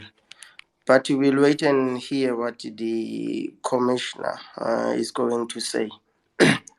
And I never thought that I'll see a day where a murderer, on the other hand, who killed a liberation fighter, will be sent home just like that. I think whenever we're discussing this issue, we keep on saying, no, he has met all the conditions. But it looks as if the only focus that we simply put in when we're analyzing this is that, no, he did spend 13 years of his time around 2005 or 6. He was supposed to be sent home, or he qualified for parole, but he was ignored up until now. But there are a lot of variables as well that we must take into consideration Is a person really remorseful? Uh, has that person really repented? Is it someone that you can integrate in the community?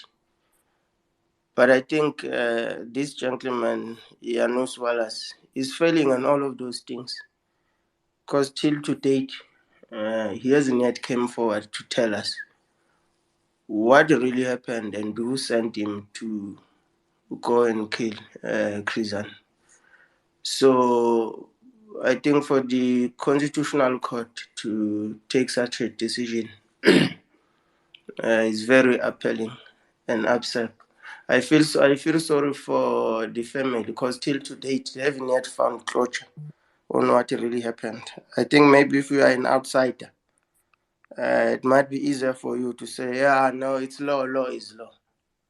So I think as well, maybe while we are discussing this, is about time that we really think hard whether this constitution that we are celebrating, does it really serve the interest of the majority or is it serving the interest of the few?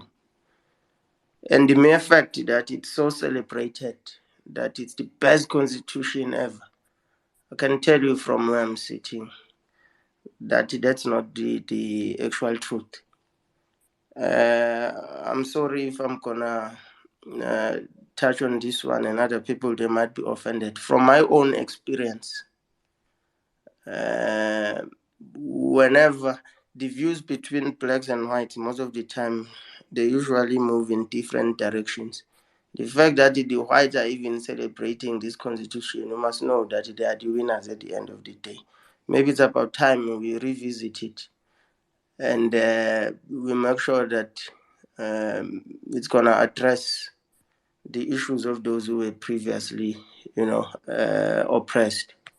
And I find it very disturbing that the Constitutional Court failed to make just an easy decision that one was involving Vodacom and Makati to prove to you that this constitution is just a book that is favoring a certain grouping, not us.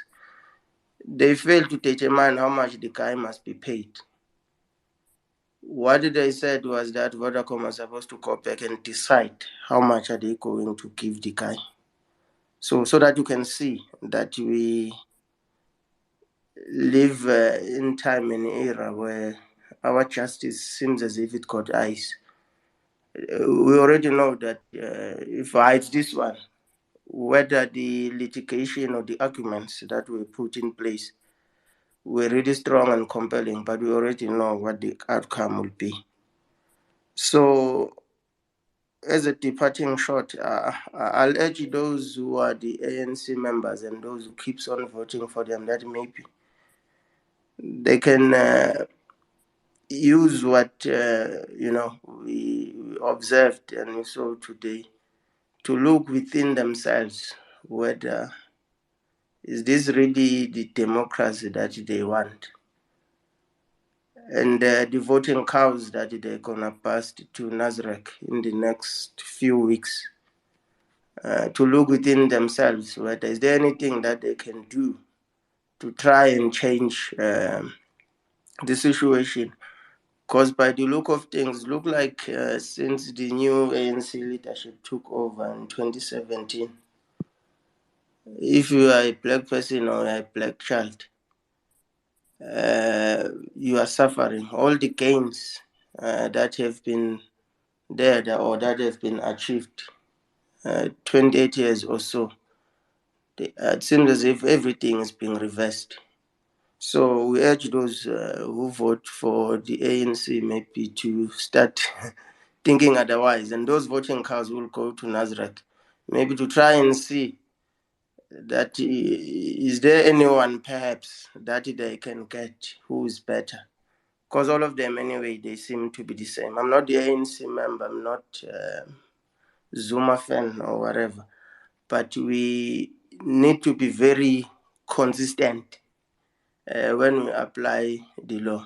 I'll give you one typical example so that you can see as well that it looks like it depends who we are dealing with. Even the analyst, political analyst, Whenever we talk about the issue of Palapal, you start hearing them saying, no, that was his money coming from the proceeds of selling animals.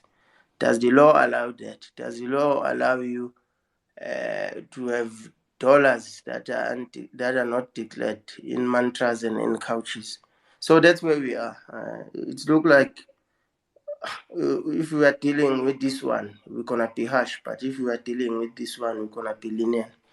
So that is my 2 cents, Kachal and Apostle. Thank you very much. Thank you so much for being so patient and waiting to engage with everybody tonight. Apostle, I think we're going to be wrapping up soon, but before we do that, let's have a chat with Dupe Sazi. Do I say that correctly? Yes, that's correct. It's Dupe Kajal. Thank you for being so patient. Welcome. Thank you very much. And good evening, everyone. Good evening, Mr. T, and all the co-hosts and everybody on the space.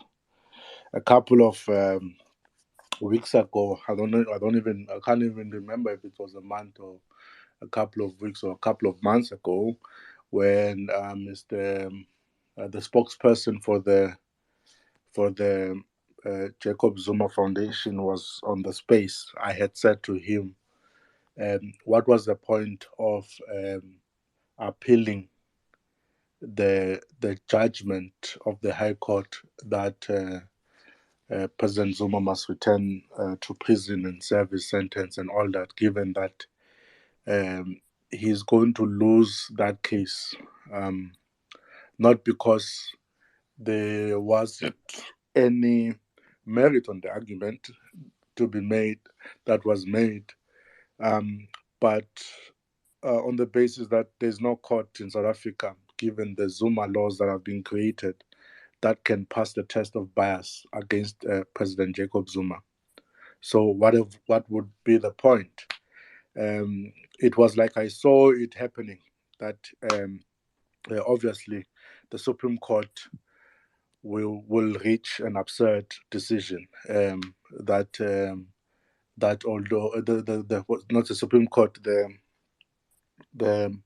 the Constitutional Court will reach an absurd decision, which is not the first one, considering the Constitutional Court has been freestyling and creating their own jurisprudence that is not based on law, but is based on how they feel and towards an individual, which then gives a justice that system that we have and our judiciary an eye.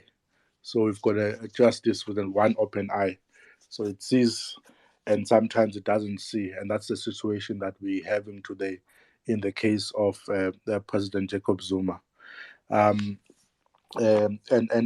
this was seen clearly because it was a slippery slope. It started with a constitutional court creating their own law above what the Constitution was saying, in terms of a violation of Section 12 of the Constitution, 35 of the Constitution, against Mr. Zuma. So it doesn't come as a shock to me now for a highly conflicted judge, actually, Mr. Zondo, and their colleagues to actually preside even on the same on the matter that deals with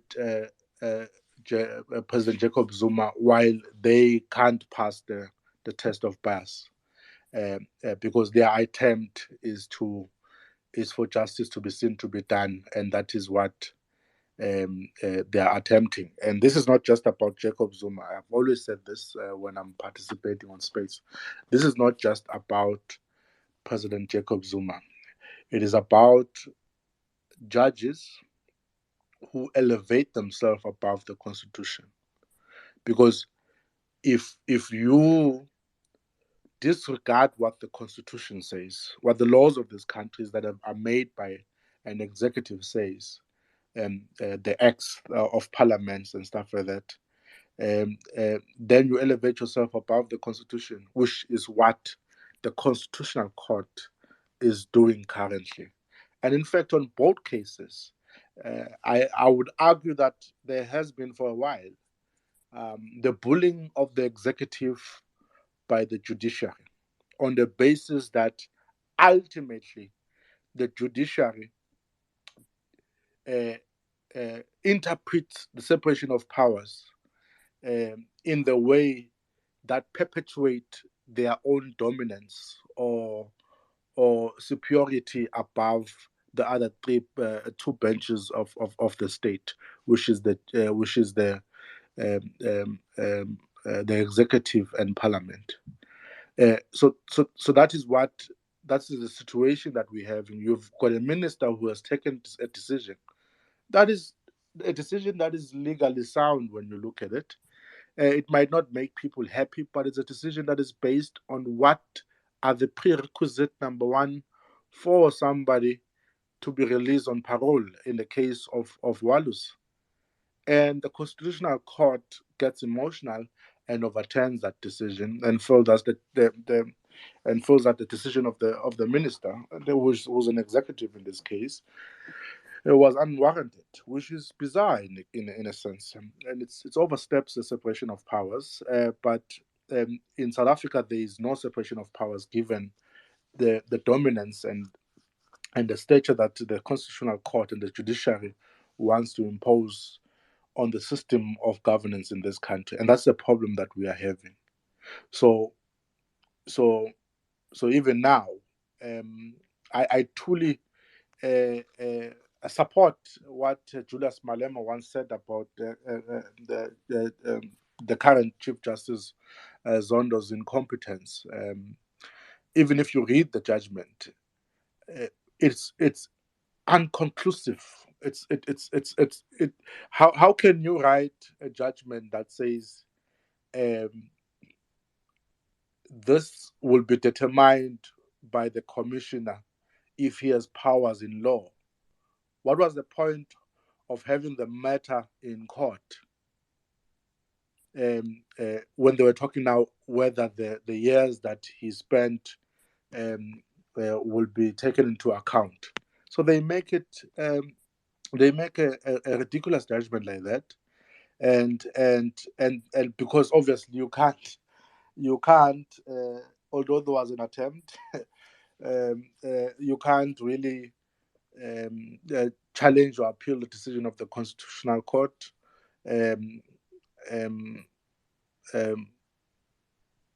But it creates a dilemma for the society that the court is trying to push. They're using a thinking that says if the robot is green, you just drive. You can even drive with the higher speed. And that is what this judiciary is trying to push the country to. There's an attempt to push the country to the limits. I don't understand how do you release somebody on parole without considering the victim of the parolee.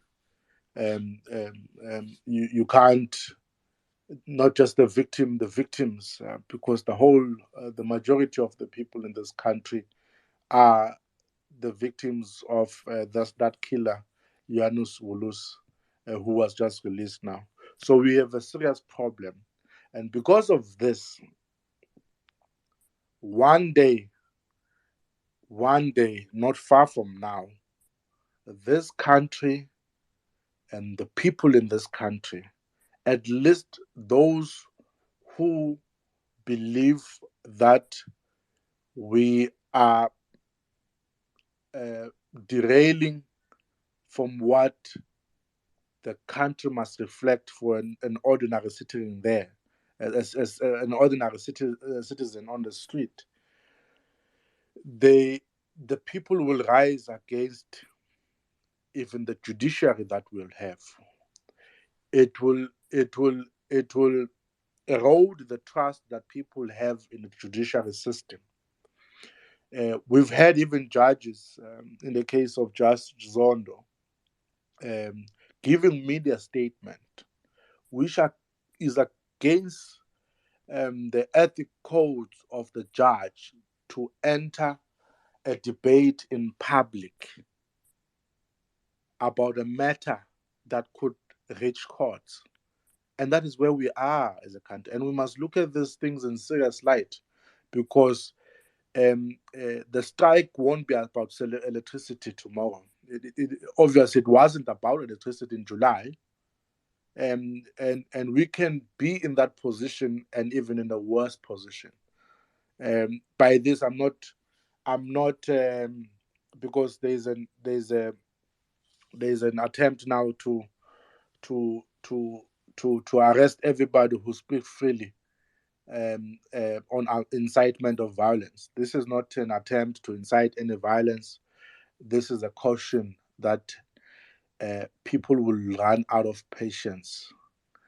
There will be time when no judge can throw a book at the people, because currently the justice system that we have does not alleviate the situation that suppresses an African in this country.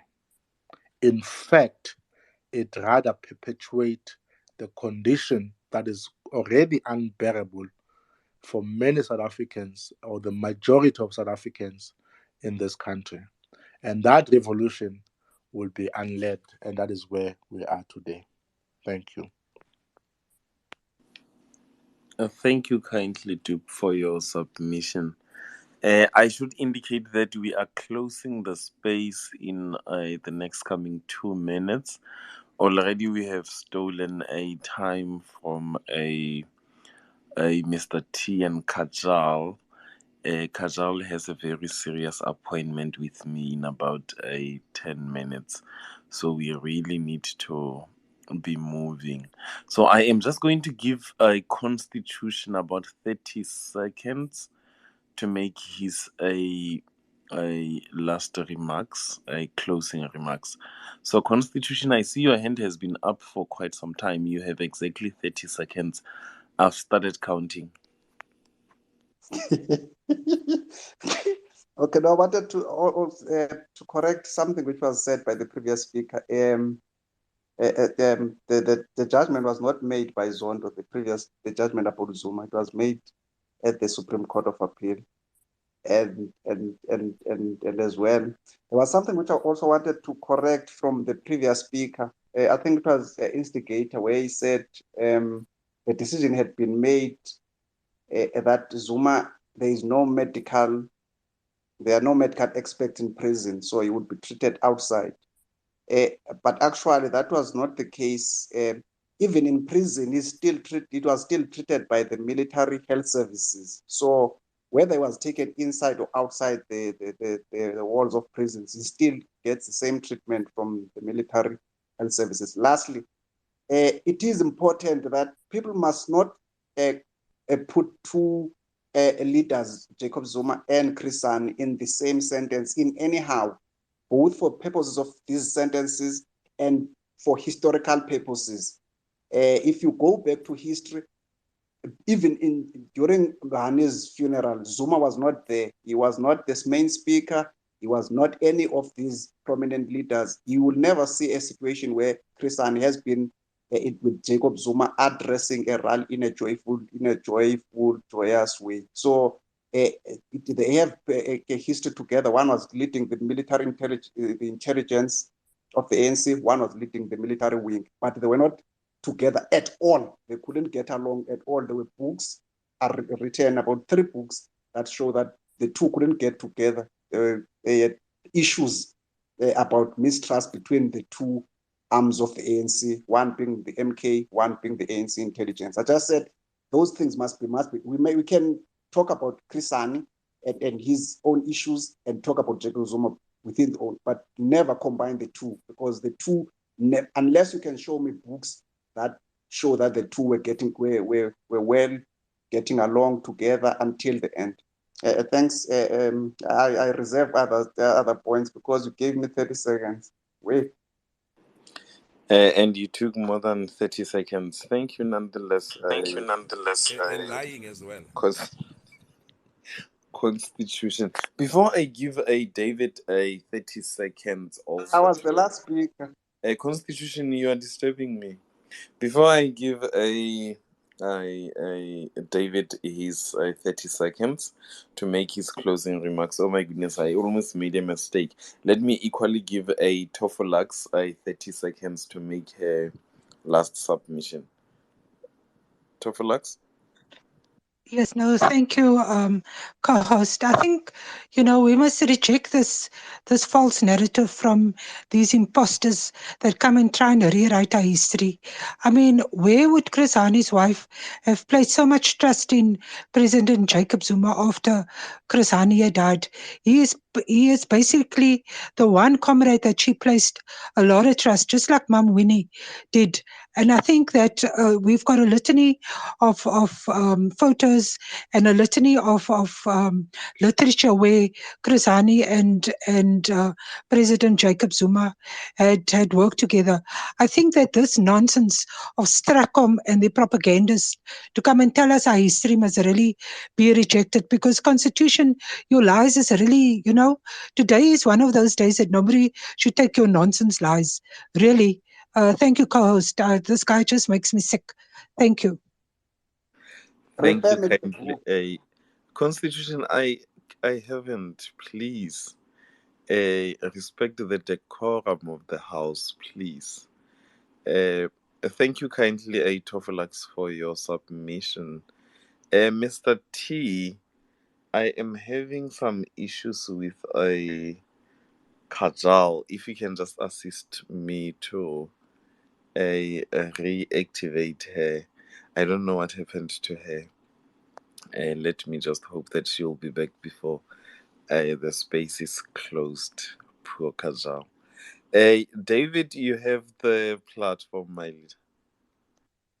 Thank you so much, my brother. The Constitution asks for books and whatever video. He say people must stop. As I said, Constitution cannot tell people how they must feel. If he's sent here to tell people how they should do things and do that, he's got no authority. He doesn't have a mandate of anyone. Maybe for his masters, yes, he might have his mandate. But let me tell you, Constitution, go and report to them that we are free thinking thinkers. And there's no one, not even your bosses, will tell us how to think and how our history should be written. And for one to say, if I didn't speak at Mandela's funeral, it means I was not close to Mandela. You might not be aware that even Mandela might have hired one of my places. But because that's not in a public domain, then I'm just giving an example. I'm not saying Mandela hired my place. But I'm saying to even go to that level, that low, to say someone did not speak in someone's funeral, it was Bazi Mashiloa who spoke there and Swale, whoever. There's so many comrades. One will come here and say, no, Alan Busak did not speak, or Albertina Sisulu did not speak in that funeral, or Winnie did not. That's too low, too low, too low.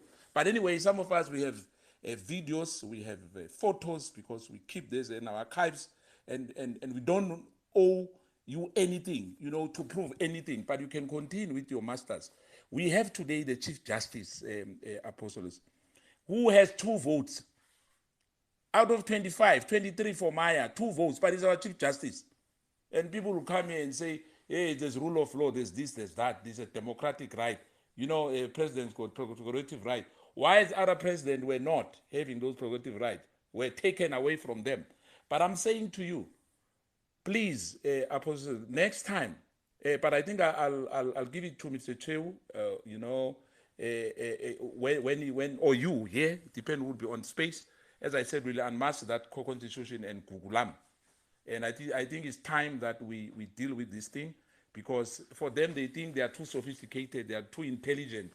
They can hide and hide and hide. Tough luck. And I'm saying as well, you must deal with constitution like you did the last time. If he comes and think he's going to tell everybody here how we should behave and how should we take things and how we should do things, it's at the wrong platform. You can go to that Bramfontein court there or here in Pretoria, maybe they'll listen to him. Thank you. Thank you very much, David, for that. Constitution, you have 10 seconds. You know, I'm a very fair individual. So you have 10 seconds, Constitution. I saw your hand. No, I And appreciate you. I appreciate Apostle. I don't know what got into your mind today. You are so generous. Thank you. We okay. Thank you, Apostle. No, I'm not. Ayo. I'm not. Sister Kafalat, don't get me wrong. If I am lying, if you have better material, I'm willing to read, and I will come to these future spaces and say the material I got from you, an authoritative source, a book, showed the things that I'm talking about. But I know what I will get is screenshots of fake news. But if you can give me, just refer me to a book. There is a book written by Janet, but the honey, a life too short. There is a book. They say ANC. Wait, man. There's a book. Say the external mission, ANC in exile from 1960 to 1990. There are two books written by Ronnie Castle. One talks about a simple man, Ronnie Castle's and the Zuma Enigma. There is a book, the Thabo Mbeki book, which was written by Gumede, but it's not a biography. It was written by Gumede. I can tell you, read throughout those books, follow the narration of how they tell their story. I know people will say, no, they are spies and blah, blah, blah. I've heard that story before. But you read those books. I don't get anything. Yo, David, he doesn't even respect others. If you read those books, follow the narration, you will see exactly the trend that I'm talking about. The two leaders, the only reason I'm saying why Jacob Zuma didn't speak in the funeral, it's not because I expect every ANC leader to speak in a funeral of any other person's a funeral. There were two funerals, one in Boksburg and one in Koffenwam. Jacob Zuma was leading a military infantry, not ANT of the ANC. Chris Hani was the chief of staff of the MK. The two leaders were prominent in the wings that were infiltrating apartheid through various means. So those were, I'm not talking about junior people, those were people when you come back, but the people who spoke in the funeral of Chris Hani, both in Boksburg and in Koffenwam, Tokyo Sexwales and Bazima and others. You will expect people who were in exile leading these wings to tell a story about how they got up about in infiltrating the apartheid. Constitution, you see now you are abusing my time. Sorry. Okay, let me withdraw. Let me withdraw. It's just that, man. Constitution, if you wouldn't mind, I'd like for you to wrap up quickly, and then, of course, we can head over to David for his rebuttal. But I personally would like for you to finish. Okay, thank you. Okay, my last point, when I got Kakajal and everyone, thanks for allowing me this opportunity. If you believe that I am wrong, which is okay, because I don't have an access to all the books.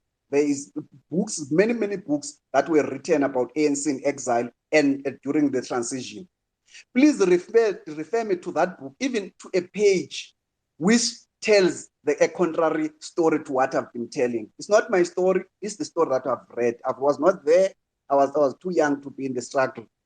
So I got these stories from the books, and the books are coming from people who were either involved in the exiles or got interviews from those who were in exiles. If you can give, people can give me an authoritative a piece or an authoritative source, then perhaps I could change my view and say, okay, this makes sense.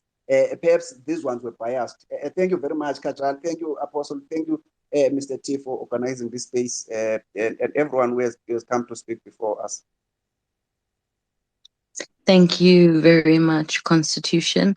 David, we are going to wrap up within the next 2 minutes or so, so I will let you have the closing remarks.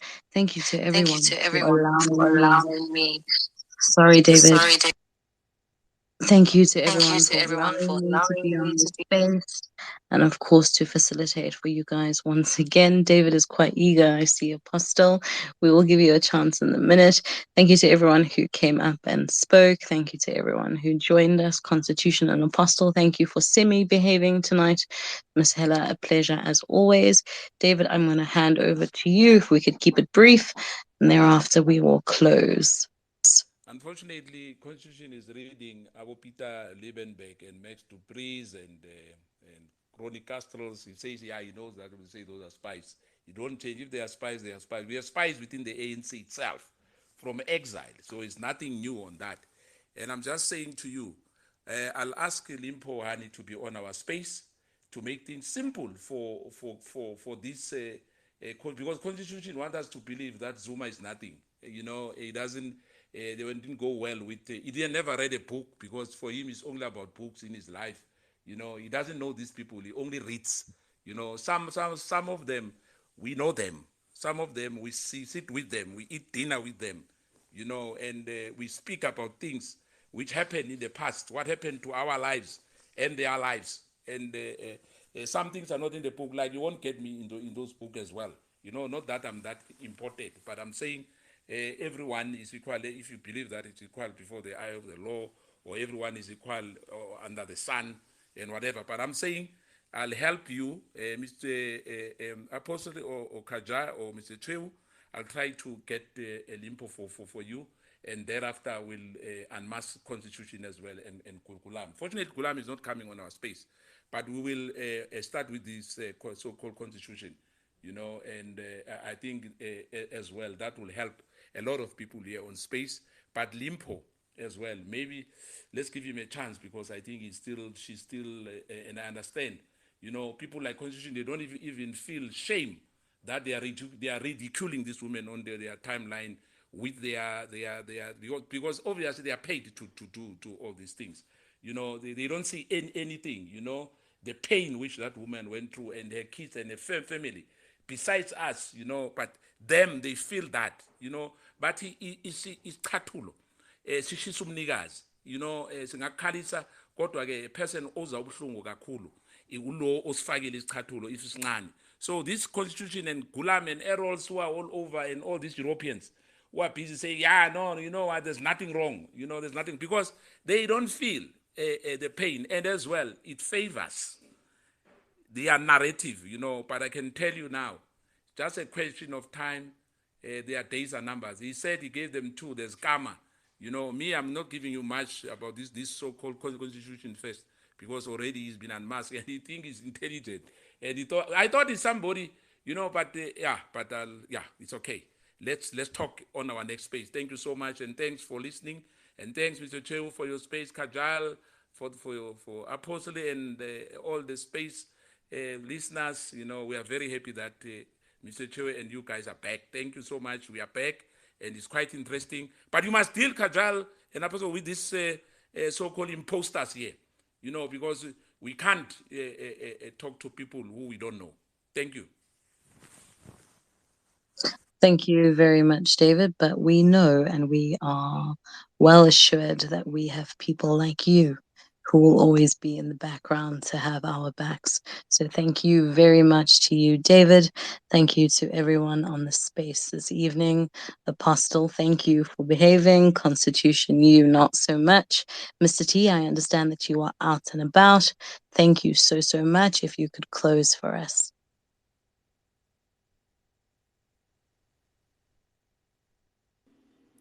Once more, thank you very much, Kajal, for co-hosting and hosting us in this particular space.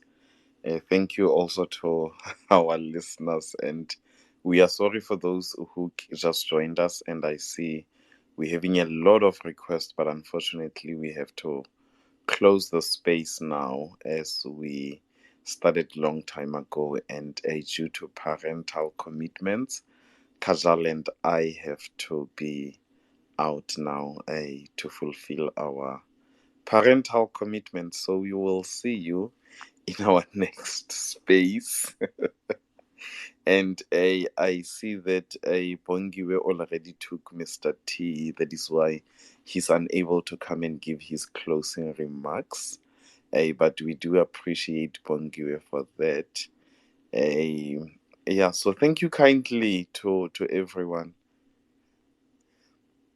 Mr. T, you can. Mr. T, you Apostle. can. You're getting me into trouble, eh? I give a little set. Man, thank you so much, Apostle. Thanks, Kaji. What an incredible space. Big thanks, of course, to our contributors as well for coming through and weighing in. We really appreciate it. Fascinating space as always. Emotive, of course, but we do have to, tackle these issues. We really do have to. If we don't, we're never going to get where we want to be. So thank you so much, everyone. Thanks to all our awesome listeners. I will be back in touch. I wish you all a very good evening. Thank you. Love you, Kaji. Love you all. Love you, Apostle. Take care. Thank you, Mr. T. Lautla, even his voice, right? Thank you, Mr. T.